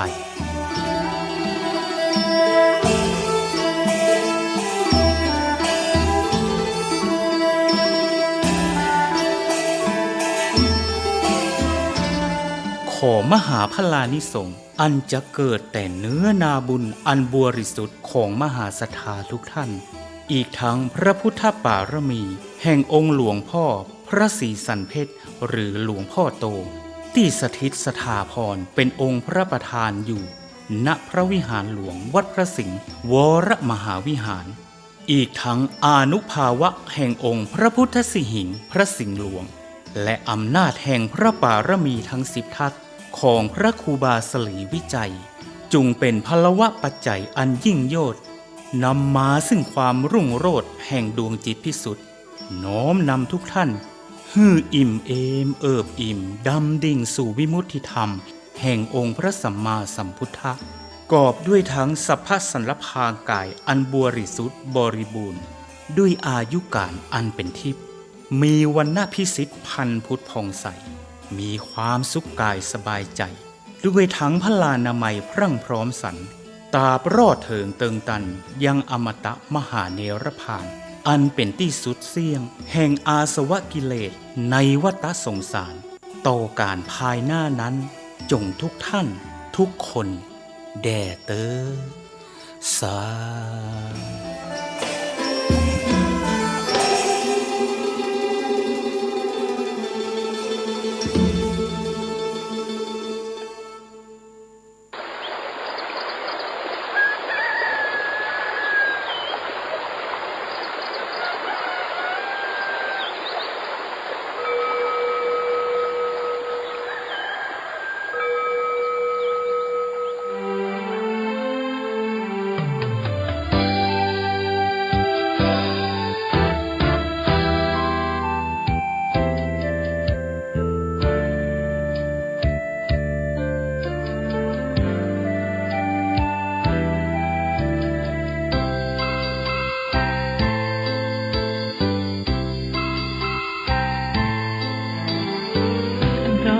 ที่ปานน้ำงดงามสูงเด่น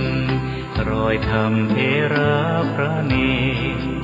ฝากเสียงผ่านสายลมลอยเชิญชวนศรัทธาร่วมบูรณาวัดป่าดงดอยยอดภูนางแก้วยังคอยทอแสงส่องฟ้าอำไพคลื่นธรรมสีขาวพาเราแช่มชื่นเป็นผู้รู้ผู้ตื่นเบิกบานทั้งกายและใจเคยแผ่คำสอนองค์ชินวรขจรกว้างไกลข่าวสารงานบุญที่ใดสื่อออนไลน์ไปถึงญาติโยม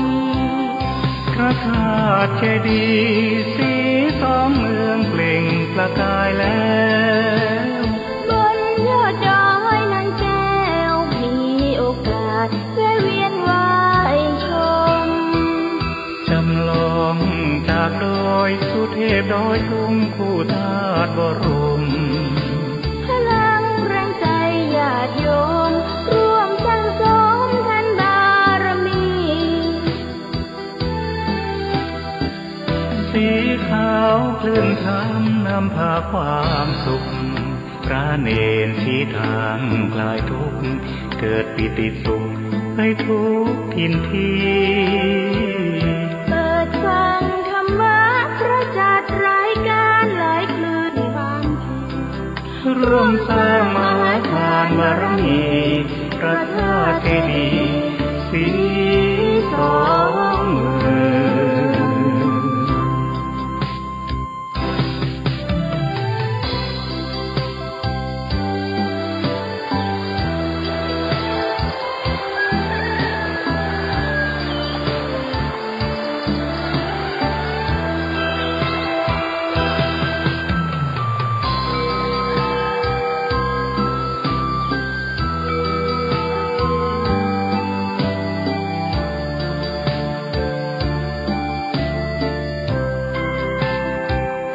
พระธาตุเจดีย์สีสองเมืองเปล่งประกายแล้วบนยอดดอยนางแก้วมีโอกาสแวะเวียนไหว้ชมจำลองจากดอยสุเทพดอยทุ่งคู่ธาตุบรมพลังแรงใจญาติโยมร่วมสร้างส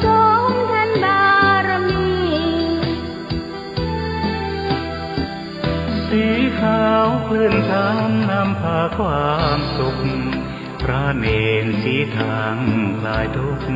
เกิดปิติสุขไปทุกทินทีเปิดฟังธรรมะพระจัดรายการหลายคืนฟังร่วมสร้างมหาทานบารมีพระธาตุเจดีย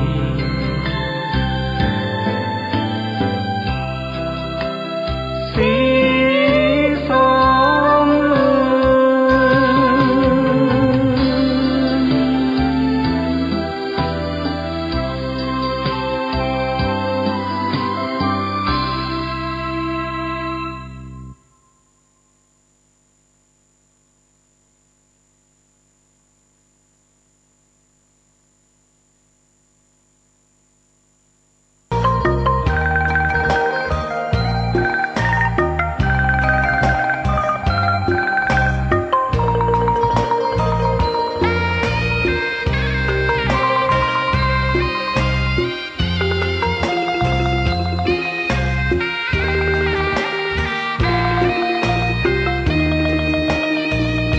ชะตาฟ้าหรือบารมีชักนำถึงอยู่แสนไกลล้ำพระธรรมไม่มีมองไม่ฟ้าเพียงดินยังทวินฝันไฟเข้าดงขมิ้นเมื่อใดอิ่มอกอิ่มใจเสมอสายทางคนดีใจน้อมอธิษฐานบารมีสิ่งดีที่ได้พบเจอเห็นชายผ้าเหลืองทุกวันฝันเพ้ออยากบวชจริงละเมอเข้าวัดบ้านคงเป็นบุญที่เคยเป็นทุนสร้างมารักผ้าเหลืองดังว่าปรารถนายึดมั่นอยากบวชทุกทีผ้าเหลืองผืนนี้ผูกพันอยู่ในใจทุกวันใฝ่ฝันถึงผ้าเหลืองกายวาจาใจสัญญาว่าไม่เสื่อมคลายหัวใจมุ่งหมายเนืองไม่มีอะไรมากันให้คนคืนศรัทธาผ้าเหลืองบวชเป็นเรื่องใหญ่เราวันรอคอยเข้าโบสถ์ได้บวชเสียทีเป็นคนสุขเต็มที่ตามรอยความดีพระพุทธเจ้าไม่ลืมบุญคุณพ่อแม่การุณเลี้ยงเราผ้าเหลืองห่มกายคลายเศร้าพ่อเราแม่เราศรัทธาสุขใจจริงๆเป็นชายแต่หัวใจสิงพูดจริงทำจริงทุกคราทุกคืนทุกวันผ้าเหลืองพันผูกกายาโอ้น้อวาสนาพระธรรมนำพาชีวิต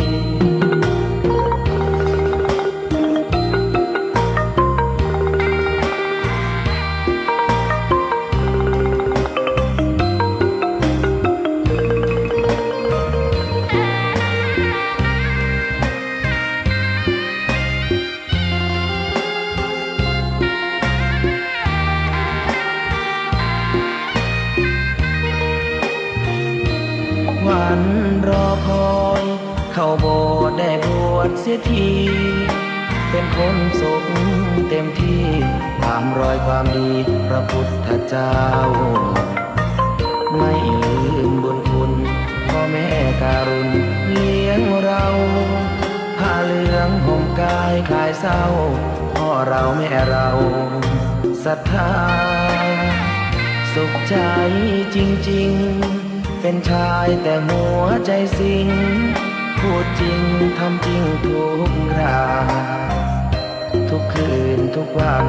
ผ้าเหลืองพันผูกกายาโอ้น้อวาสนา ำนำพา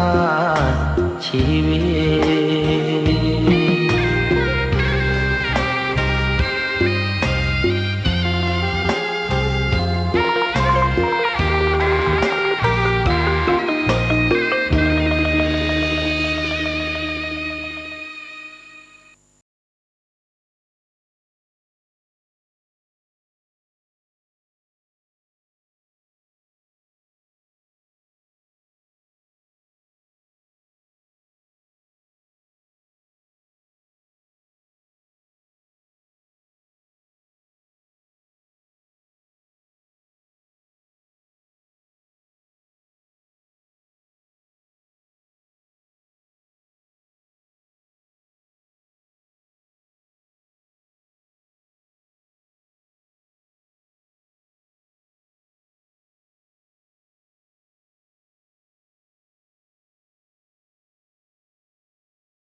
ภัยทั้งหลายที่ผ่านพ้นไปนั่นสุขบ้างทุกข์บ้างมันเป็นธรรมชาติของชีวิตแต่ขอทั้งวัดทั้งบ้านทั้งราชการทั้งโรงเรียนครูบาอาจารย์ได้สมัครสมานสามัคคีกลมเกลียวอย่าแตกความสามัคคีกันรู้รักสามัคคีประสานกายใจกันไว้เพราะประเทศไทยพระพุทธศาสนาเป็นศาสนาประจำชาติไทยเพราะฉะนั้นคนไทยมีคุณธรรมประจำใจประจำกายรักษากายวาจาใจให้เจริญมั่นคงเพื่อเป็นการผูกสัมพันธไมตรีโดยพรหมวิหารธรรมคือให้มีเมตตาปราณีเอื้ออารีซึ่งกันและกันไว้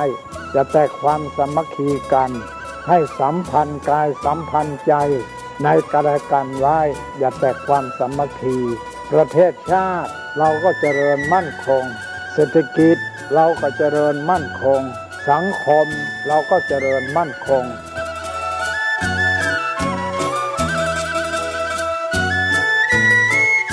ธรรมะข้อคิดจากพระเดชพระคุณท่านเจ้าคุณพระเทพวิสุทธิคุณด้วยความปรารถนาดีจากสถานีวิทยุพระพุทธศาสนาคลื่นธรรมะเพื่อประชาชน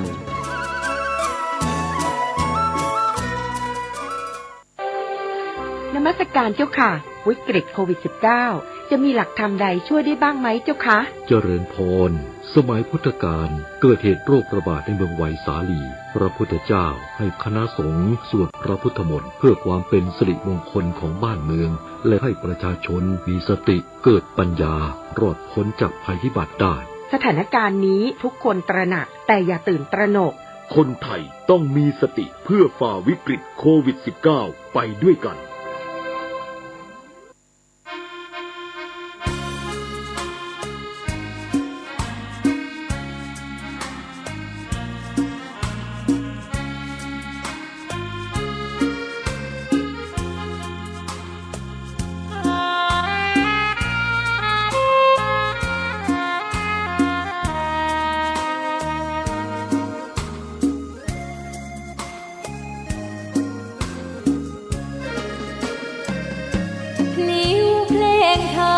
ถูกถ้อยคำเข้าถึงจิตใจฟังรายการวิทยุเสียงใสส่งถึงใจไปสู่ปลายนาสารธรรมน้อมนำมองพระศาสดาบอกผู้คนทั่วลาหันมาเข้าวัดฟังธรรมคลื่นเสียงนี้เป็นคลื่นธรรมะจากใจส่งถึงบ้านไกลบ้านไกลฟังได้สุขใจล้ำยามดึกดื่นค่ำคืนมีงานต้องทำเป็นคลื่นสารธรรมเน้นย้ำธรรมะเพื่อนใจเสียงคลื่นธรรมบอกหลักธรรมให้คลายความเหงาฟังเสียงธรรมะเบาเบาบอกเล่าถึงคนบ้านไกลสื่อธรรมะบอกลดละละวางด้วยใจสื่อไปถึงสวงในเข้าใจหลักธรรมหลักดีลิ้วเพลงธรรมผูกสัมพันธ์จิตใจร่าเริงฟังสาระธรรมะบันเทิงรื่นเริงในชีวิตยามวันว่างเดินทางไปเยี่ยมสถานีนัดพบกันน้องพี่วันนี้วันดีวันเสาร์สวดมนต์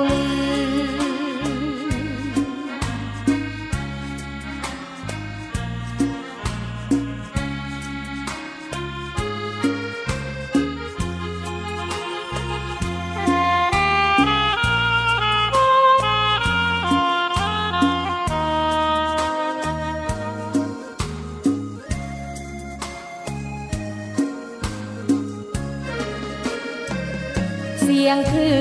นธรรมบอกหลักธรรมให้คลายความเหงาฟังเสียงธรรมะเบาเบาบอกเล่าถึงคนบ้านไกลสื่อธรรมะบอกลดละละวางด้วยใจสื่อไปถึงสวงในเข้าใจหลักธรรมหลักดีเพลงธรรมผูกสัมพันธ์จิตใจร่าเริงฟังสาระธรรมะบันเทิงรื่นเริงในชีวิตยามวันว่างเดินทางไปเยี่ยมสถานีนัดพบกันน้องพี่วันนี้วันดีวันเสาร์สวดมนต์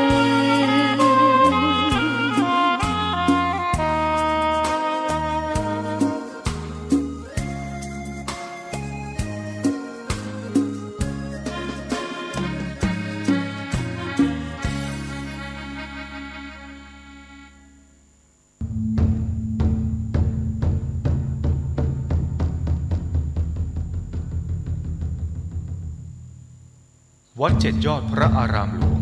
ขอเชิญร่วมบุญใหญ่ครั้งประวัติศาสตร์กับการบูรณะโบราณสถานที่มีอายุเก่าแก่กว่า500ปีเป็นวัดที่พระเจ้าติโลกราชกษัตริย์ล้านนาแห่งราชวงศ์มังรายทรงสร้างขึ้นและยังเป็นสถานที่สำคัญในการทำสังคายนาพระไตรปิฎกครั้งที่8ของโลกซึ่งการบูรณะในครั้งนี้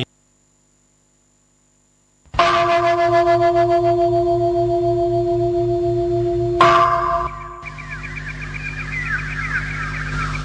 เป็นวันพระขอเชิญลดละอบายมุขทำจิตใจให้สงบสะอาดปราศจากสิ่งเศร้าหมองทั้งปวงเข้าวัดฟังธรรมแล้วไหว้พระสวดมนต์ตามสมควร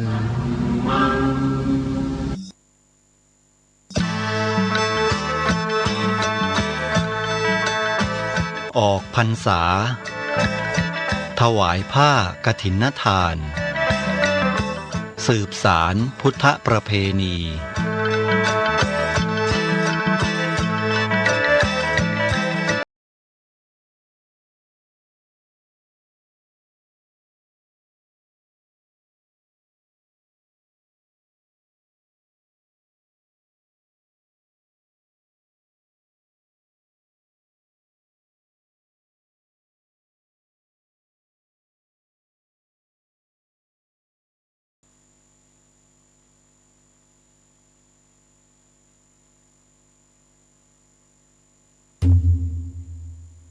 วัดดอนจันทร์อำเภอเมืองจังหวัดเชียงใหม่ขอเชิญร่วมงานพิธีเทวาพิเศษกวันปิยมหาราชรัชกาลที่ 5 ระหว่างวันที่ 21 ถึง 23 ตุลาคม 2565 ขอเชิญผู้มีจิตศรัทธาร่วมบริจาคดอกกุหลาบสีแดงขาวชมพูเพื่อจัดถวายที่วิหารร.5 และวันที่ 23 ตุลาคม 2565 ขอเชิญร่วมพิธีทำบุญตักบาตรสืบชะตาพิธีพุทธาภิเษกตะกรุดดินเผาปีที่ 3 ตั้งแต่เวลา 7:30 น.เป็นต้นไปติดต่อถวายโรงทานณวัดดอนจันทร์อำเภอเมืองจังหวัดเชียงใหม่โทร 053-240-184 053-240-184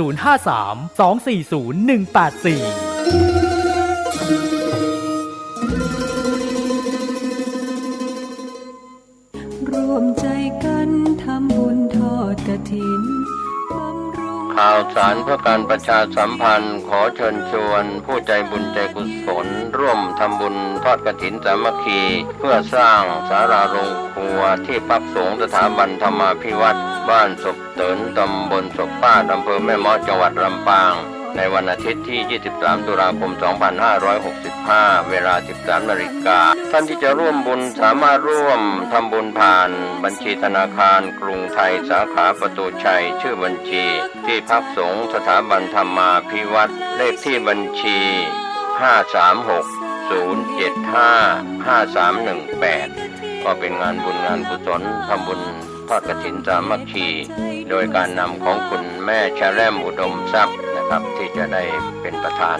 ทอดกฐินพร้อมคณะนะครับวันอาทิตย์ที่ 23 ตุลาคม 2565 เวลา 13 นาฬิกาเชิญท่านร่วมงานนี้โดยพร้อมเพรียงกันสร้างหลักชัยชีวิตไว้พึ่งพิงกฐินทานคือสังฆทานบุญทานยิ่งใหญ่1 เดือนท่านกำหนดไว้นับตั้งแต่วันพิธีทำบุญทอดกฐินมหาวิทยาลัยเชียงใหม่ประจำปี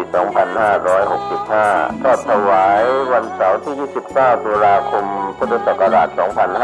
2565 ณ วัดฝายหินตำบลสุเทพอำเภอเมืองเชียงใหม่ จังหวัดเชียงใหม่ 13 นาฬิกาพร้อมกันที่ศาลาธรรมมหาวิทยาลัยเชียงใหม่ตั้งขบวนแห่องค์กฐินและบริวารหน้าศาลาธรรมมหาวิทยาลัยเชียงใหม่เคลื่อนขบวนแห่องค์กฐินและบริวารออกจากศาลาธรรมมีกำหนดไปตามเส้นทาง 13:30 น.ขวงวัฒนธรรมมหาวิทยาลัยเชียงใหม่ขบวนแห่องค์กฐินและบริวารทุกคณะสถาบันสำนักและส่วนงานต่างๆพร้อมกันมีการแสดงของชมรมพื้นบ้านล้านนาสโมสรนักศึกษามหาวิทยาลัยเชียงใหม่ 14 นาฬิกา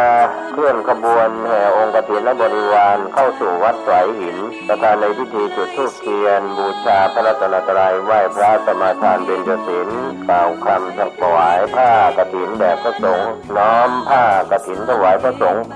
อัปโลกกฐินถวายทายธรรมแด่พระสงฆ์กรรมการสภามหาวิทยาลัยอธิการบดีรองอธิการบดีผู้ช่วยอธิการบดีประธานกรรมการส่งเสริมมหาวิทยาลัยคณบดีผู้อำนวยการสถาบันสำนักศูนย์กองประธานสภาพนักงานมหาวิทยาลัยนายกสโมสรมหาวิทยาลัยนายกสโมสรนักศึกษามหาวิทยาลัยตาม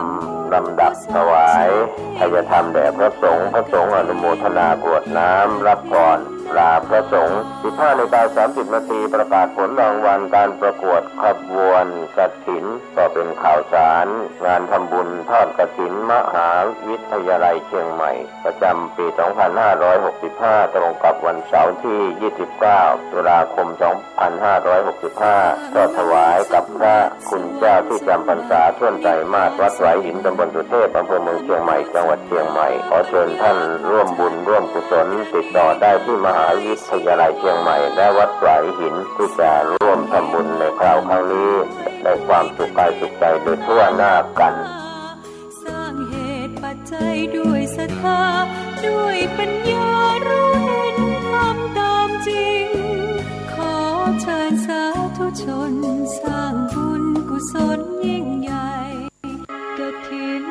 ทานคือสังฆทานบุญทานยิ่งใหญ่1 เดือนข่าวสารเพื่อการประชาสัมพันธ์ขอเชิญชวนศรัทธานักศีลนักบุญทั้งหลายร่วมงานทำบุญทอดกฐินสามัคคีของวัดร้องอ้อตำบลสันติเชื่ออำเภอเมืองจังหวัดเชียงใหม่ตรงกับวันอาทิตย์ที่ 6 พฤศจิกายน พุทธศักราช 2565 ขึ้น 13 ค่ำเดือนยี่ทอดถวายกับพระสงฆ์ที่จำพรรษาท่วนไตรมาสของวัดร้องอ้อเวลา 9:30 นาทีเป็นต้นไปขอเชิญชวนร่วมงานบุญกฐินสามัคคีของวัดร้องอ้อตำบลสันติเชื่ออำเภอเมืองเชียงใหม่จังหวัดเชียงใหม่ตรงกับวันอาทิตย์ที่ 6 พฤศจิกายน 2565 ช่วงเช้า 9:30 นาทีได้บุญได้กุศลโดยพร้อมเพรียงกันมนุษย์สมบัติสวรรค์สมบัตินิพพานสมบัติเพิ่มพูนสักฐินทานคือสังฆทานบุญทานยิ่งใหญ่1 เดือนข่าวสารเพื่อการประชาสัมพันธ์ขอเชิญชวนศรัทธานักศีลนักบุญทั้งหลายร่วมงานทำบุญทอดกฐินสามัคคีของวัดร้องอ้อตำบลสันติเชื่ออำเภอเมืองจังหวัดเชียงใหม่ตรงกับวันอาทิตย์ที่ 6 พฤศจิกายน พุทธศักราช 2565 ขึ้น 13 ค่ำเดือนยี่ทอดถวายกับพระสงฆ์ที่จำพรรษาท่วนไตรมาสของวัดร้องอ้อเวลา 9:30 นาทีเป็นต้นไปขอเชิญชวนร่วมงานบุญกฐินสามัคคีของวัดร้องอ้อตำบลสันติเชื่ออำเภอเมืองเชียงใหม่จังหวัดเชียงใหม่ตรงกับวันอาทิตย์ที่ 6 พฤศจิกายน 2565 ช่วงเช้า 9:30 นาทีได้บุญได้กุศลโดยพร้อมเพรียงกัน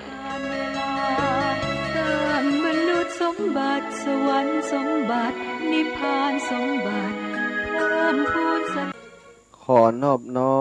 มต่อพระรัตนตรัย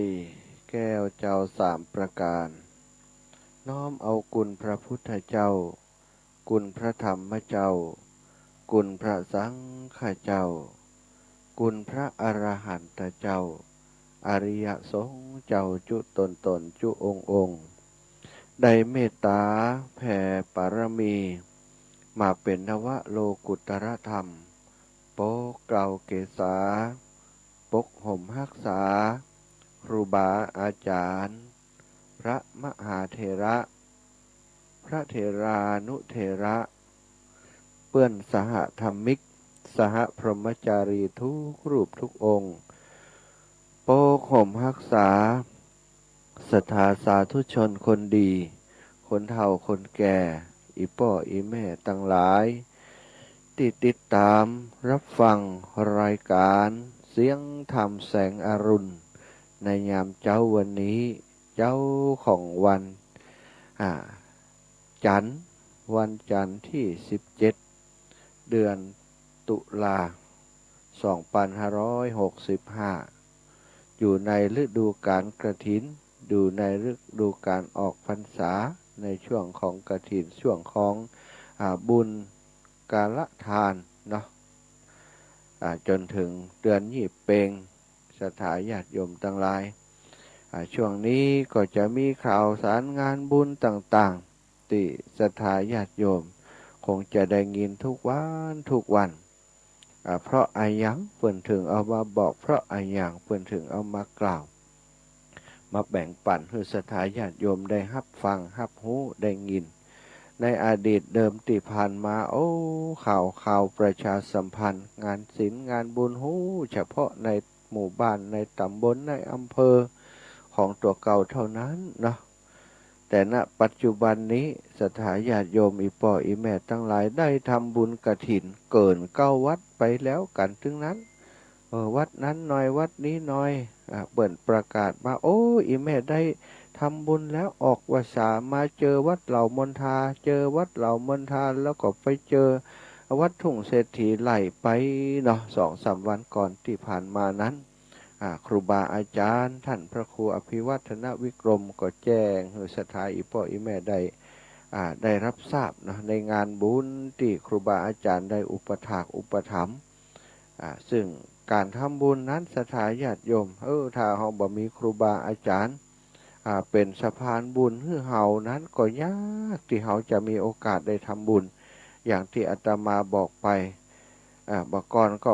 แทบจะบอกหูในหมู่บ้านของตัวเองก็เก่งแล้วนะแต่ที่ผ่านมาเนี่ยเฮาได้หูข่าวสารงานบุญต่างๆจากการที่เฮาได้ร่วมงานกันในพื้นที่ของเครือข่ายคลื่นสีขาวเพื่อชาวประชานี้เนาะซึ่งในคลื่นสีขาวเพื่อชาวประชานั้นครูบาอาจารย์ก็อย่างที่ว่าเปิ่นไ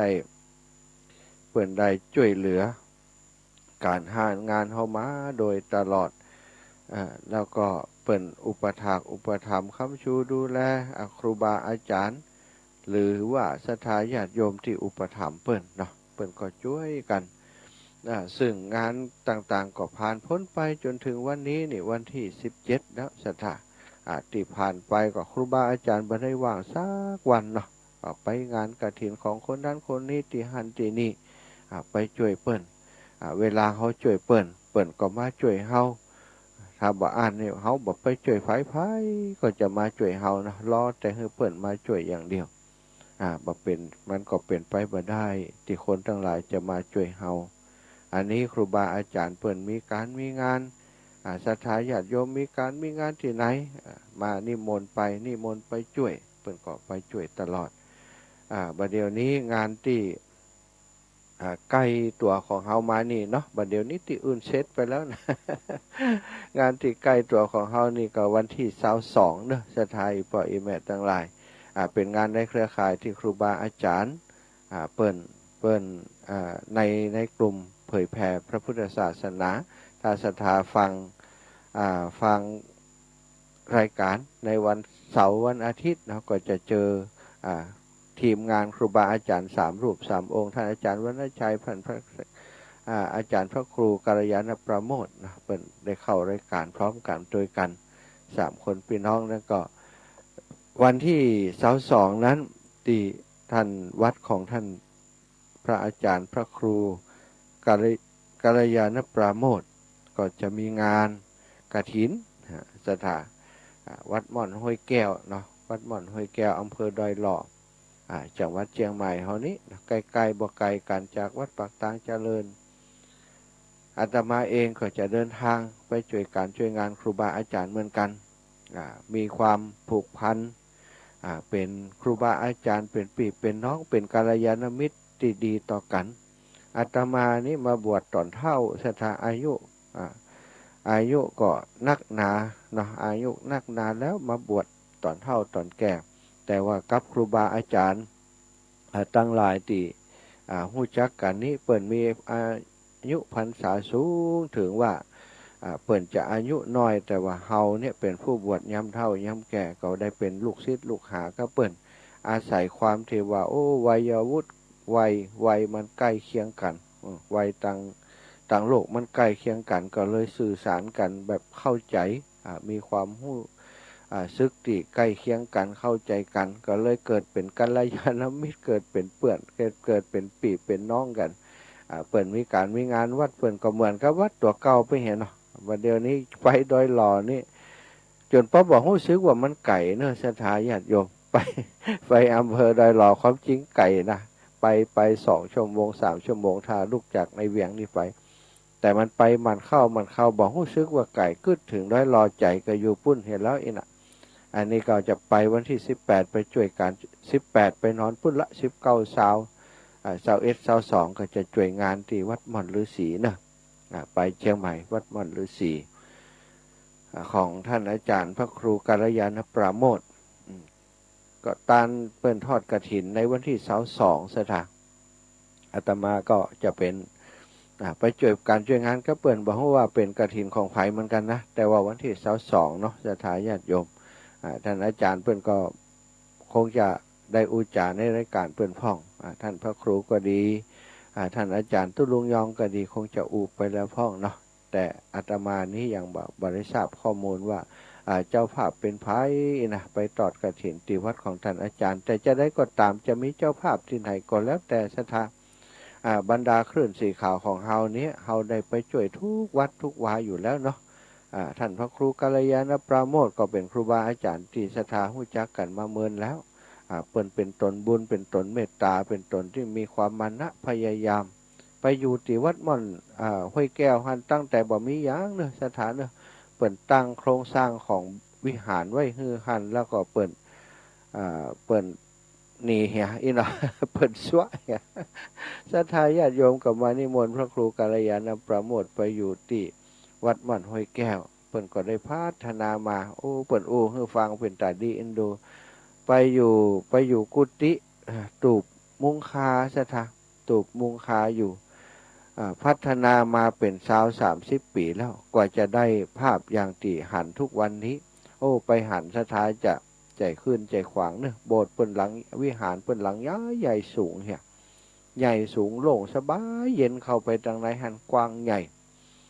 ถามว่าอาจารย์อย่ามาขึ้นใหญ่แต่ว่าบ่ใช่นะเปิ้นตั้งห้างไว้ฮื้อเนี่ยผมจำเป็นต้องมาทำศรัทธาญาติโยมปำเพ็งบารมีมาเป็น20 กว่าปีทำการช่วยงานปฏิบัติทำแล้วก็บ่ได้รบกวนครูบาอาจารย์เลยครูบาอาจารย์ก็คือหลวงปู่ทองสิริมังคโลท่านอาจารย์นี้บอกว่าเปิ้นมาแอวตีหั่นเปิ้นบอกว่าโอ้ไอ้นะวัดนี้จะเจริญรุ่งเรืองไปจังหน้าคือสร้างบารมีไปนักเด้ออดทนเด้ออีน่ะครูบาอาจารย์ได้ตักอย่างอันเพิ่นบอกว่าเปิ้นนี้ฟังแล้วเปิ้นคิดว่าเปิ้นจะต้องใช้ความอดทนของตัวเก่าใช้ความมานะพยายามการปฏิบัติธรรมของตัวเก่าเนี่ยดึงศรัทธาญาติโยมมาสร้างบารมีด้วยตัวเองบ่ขอหลวงปู่เลยศรัทธาญาติโยมอันนี้คือความตั้งใจของครูบาอาจารย์ที่สุดยอดเนาะจิตใจของคนเฮาบางคนก็อาจจะสนิทกับหลวงปู่ฮู้จักกับญาติโยมของหลวงปู่ก็อาจจะบอกให้เปิ้นว่าช่วยก็ได้อันนี้อาจารย์บอกแต่ว่าปั้มเป้งบารมีที่ตัวเก่าก็ไปช่วยกันเนอะศรัทธาอีพ่ออีแม่ทั้งหลายได้ฮู้ข่าวรับทราบประกาศจากตุลุงยองก็ดีท่านพระครูก็ดีท่านอาจารย์ก็ดีอีพ่ออีแม่ก็จะไปร่วมงานโดยวิธีใดก็ได้นะจะโอนสตางค์ไปช่วยเปิ้นก็ได้หรือว่าจะไปหายไปหอมไปร่วมบุญกับเปิ้นในวันนั้นอาตมาภาพในฐานะเป็นลูกศิษย์ลูกหาของครูบาอาจารย์ก็ต้องขออนุโมทนาขอบคุณกับศรัทธาญาติโยมวันที่22วัดม่อนฤาษีวันที่23นี้เป็นกฐินของท่านอาจารย์สาธิตธีระปัญโยอาจารย์สาธิตธีระปัญโยก็ศรัทธาญาติโยมก็ฮู้จักกันดีเนาะท่านอาจารย์สาธิตเพิ่นก็มีรายการของเพิ่นวันอังคารวันพรุ่งนี้เพิ่นก็จะเข้ารายการมามาจากกับศรัทธาญาติโยมศรัทธาญาติโยมติดตามอยู่แล้วอาตมาภาพเสร็จจากวัดม่อนห้วยแก้วแล้วก็จะเดินทางเนาะบ่ายก็จะเดินทางกลับมาที่วัดม่อนฤาษีวัดเป็นสถาบันธรรมาภิวัตรของท่านอาจารย์สาธิตธีระปัญโยอันนี้ก็เป็นครูบาอาจารย์ที่ทำให้อาตมาได้เกิด ได้เกิดในเครือข่ายของพระสงฆ์นักพัฒนาภาคเหนือได้เกิดในเครือข่ายของคลื่นสีขาวนี้ท่านอาจารย์เป็นคนแนะนำอาตมาให้ได้รู้จักกับท่านพระครูอภิวัฒนวิกรมแล้วก็ฝากฝังให้ท่านพระครูได้เมตตาอุปถัมภ์ดูแลตั้งแต่แรกที่อาตมาบวชแล้วก็ปรึกษาเรื่องงานของการธรรมยาตราเพื่อการศึกษาท่านอาจารย์สาธิตท่านเนี้ยศรัทธาญาติโยมอีพ่ออีแม่ทั้งหลายได้เมตตาอุปถัมภ์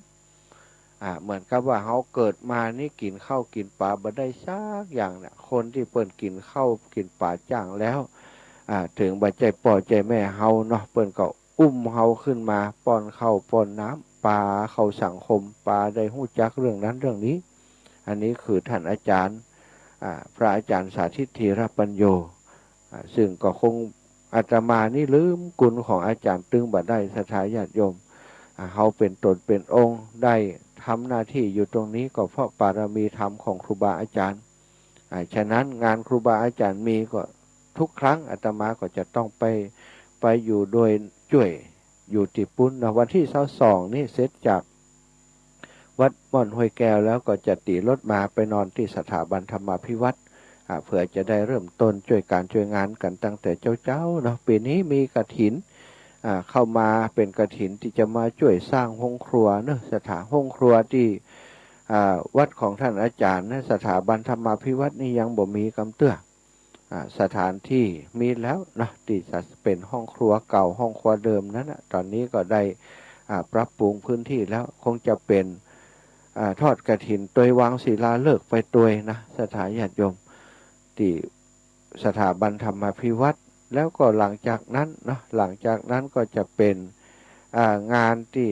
กฐินของวัดม่อนฤาษีวัดม่อนฤาษีนี้สถานญาติโยมเป็นวัดที่ท่านพระครูสุเมธธรรมเสวีนี่ก็ถือว่าเป็นสหธรรมิกสหธรรมเป็นครูบาอาจารย์ของท่านพระอาจารย์ของเฮาท่านพระครูพิวัฒนวิกรมเหมือนกันเปิ้นก็จะมีกฐินในวันที่29เนาะกฐินของวัดม่อนฤาษีนี่29แล้วก็จะมีกฐินสำหรับที่วัดวาอารามที่บ่มีกฐินเนาะเป็นกฐินตกค้างอีกนะเอาไปช่วยวัดวาอารามต่างๆตอนนี้ก็รู้สึกว่าจะยังมีเหลืออยู่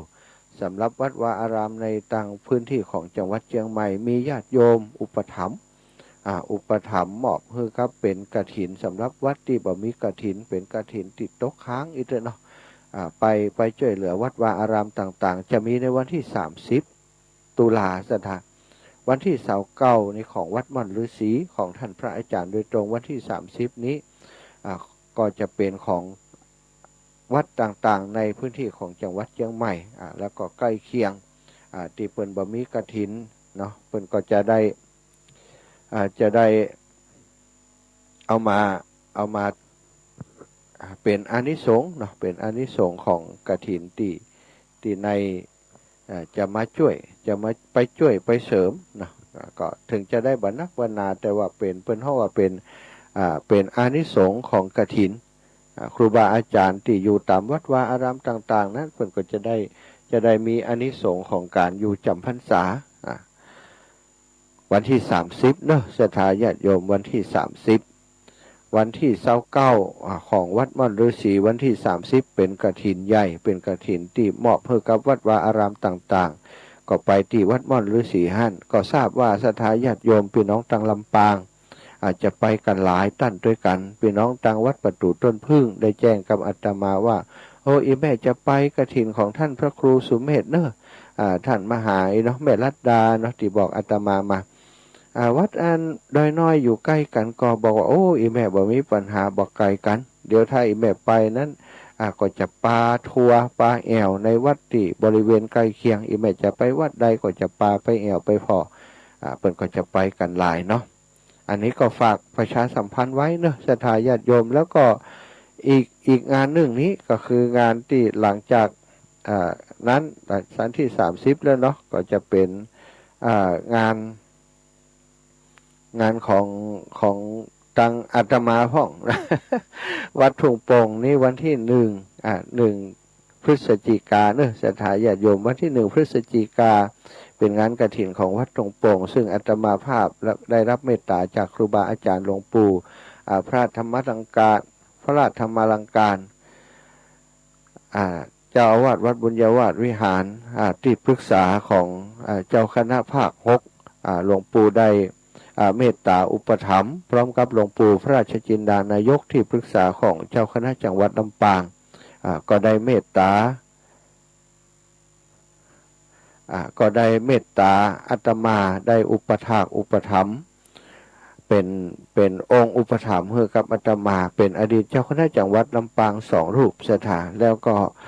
มีครูบาอาจารย์ในเครือข่ายนี้ละเนาะโดย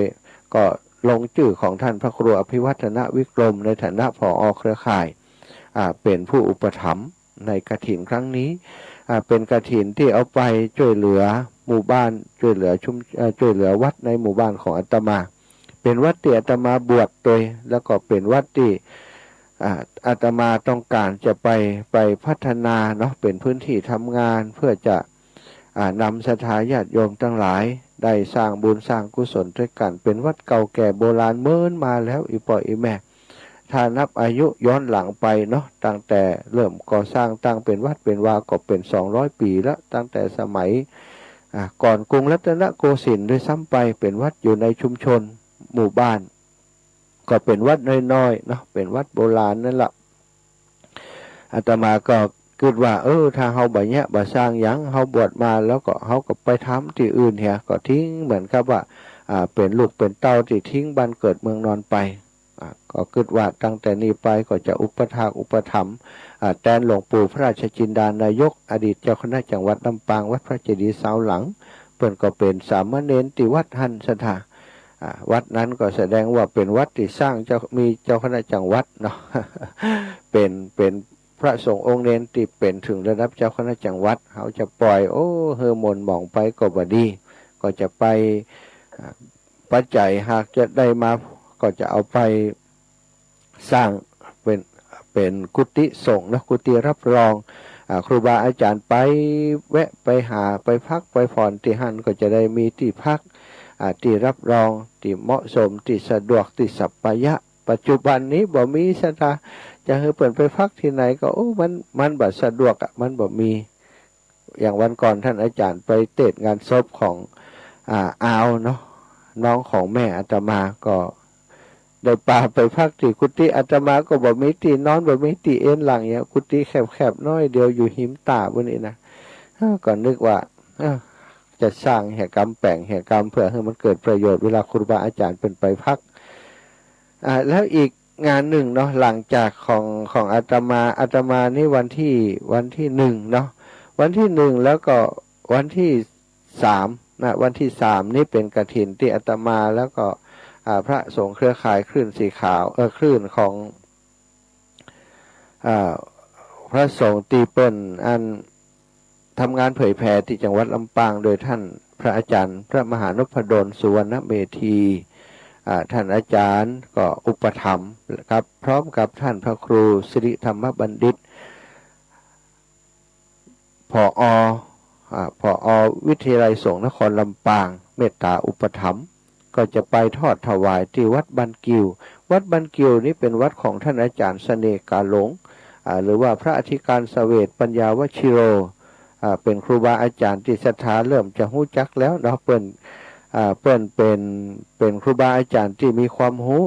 มีคลังปัญญาในด้านของข้าวจ้อยข้าวซอทั้งเป็นผู้ประพันธ์ทั้งเป็นผู้ที่สามารถอ่านข้าวอ่านบท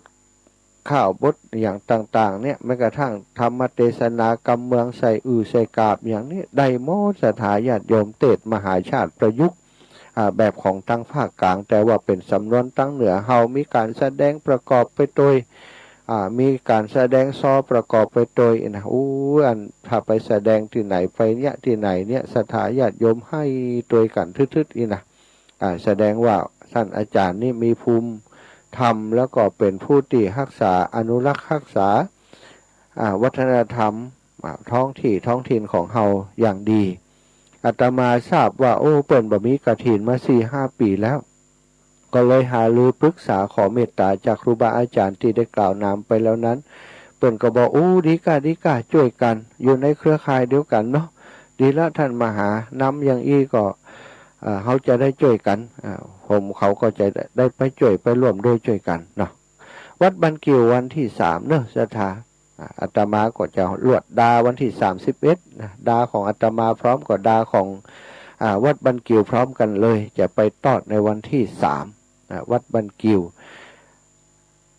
อำเภอแจ้ห่มจังหวัดลำปางก็ประกาศประชาสัมพันธ์เพื่ออีป่อยอีแม่จะได้ไปแอวกันเป็นวัดน้อยๆอยู่ในป่าในเขานะบ้านเปิ้นก็จื่อว่าบ้านกิวเนาะจากบ้านกิวไปก็เป็นบ้านกิวกอกเป็นไปออกไปทางหัวเมืองสถานออกจากตั้งแจ้ห่มเนี้ยออกไปทางแม่ซุกนะก็เข้าไปแม่ซุกห้วยแต่ไปถึงบ้านกิวบ้านห้วยแหนบ้านกิวเนี่ยเป็นวัดที่เข้าอยู่ไปในป่าในดอยพุทธสถานที่วัดของเปิ้นแคบสามงานนี่นะท่านอาจารย์ว่าแล้วก็สร้างงานศาลาการประเรียนยังบ่เสร็จแต่สถานขึ้นแต่โครงสร้างไว้บ่ได้ยังบ่ได้วงได้บางอย่างซากอย่างเป็นเวลามา 4-5 ปีแล้วก็ได้ฟังแล้วก็เป็นตาที่อินดูเนื่องจากสถานการณ์โควิดด้วยสถานแล้วก็ท่านอาจารย์เสน่กาหลงนี่เปิ้นบ่ได้ไปยิบยืมหรือว่าบ่ไปขอบ่ไปบอกไปกล่าวไผเนาะเปิ้นเก่งใจรอคือญาติโยมรอชะตาหน้าบุญมาถึงมันก็เลยยังบ่มาถึงสักเตื้อ วันเดียวก็คงจะมาถึงแล้วเพราะว่าศรัทธาญาติโยมในเครือข่ายคลื่นสีขาวก็ดีในเครือข่ายของ 106.50 ก็รู้จักกับครูบาอาจารย์กันนักหนาแล้วอนาคตตั้งหน้าอาตมาก็คิดว่าทอดกฐินแล้วมีศรัทธาปเลี้ยงเอียงคำได้ไปแอวไปหู้ไปหันก็คงจะได้ช่วยร่วมโดยช่วยกันช่วยกับท่านอาจารย์เสน่กาหลงเพิ่นได้ก่อร่างสร้างแปลงวัดวาอารามวัดวาอารามน่าอยู่สบายใจแล้วเพิ่นก็จะได้สร้างบทประพันธ์สร้างผลงาน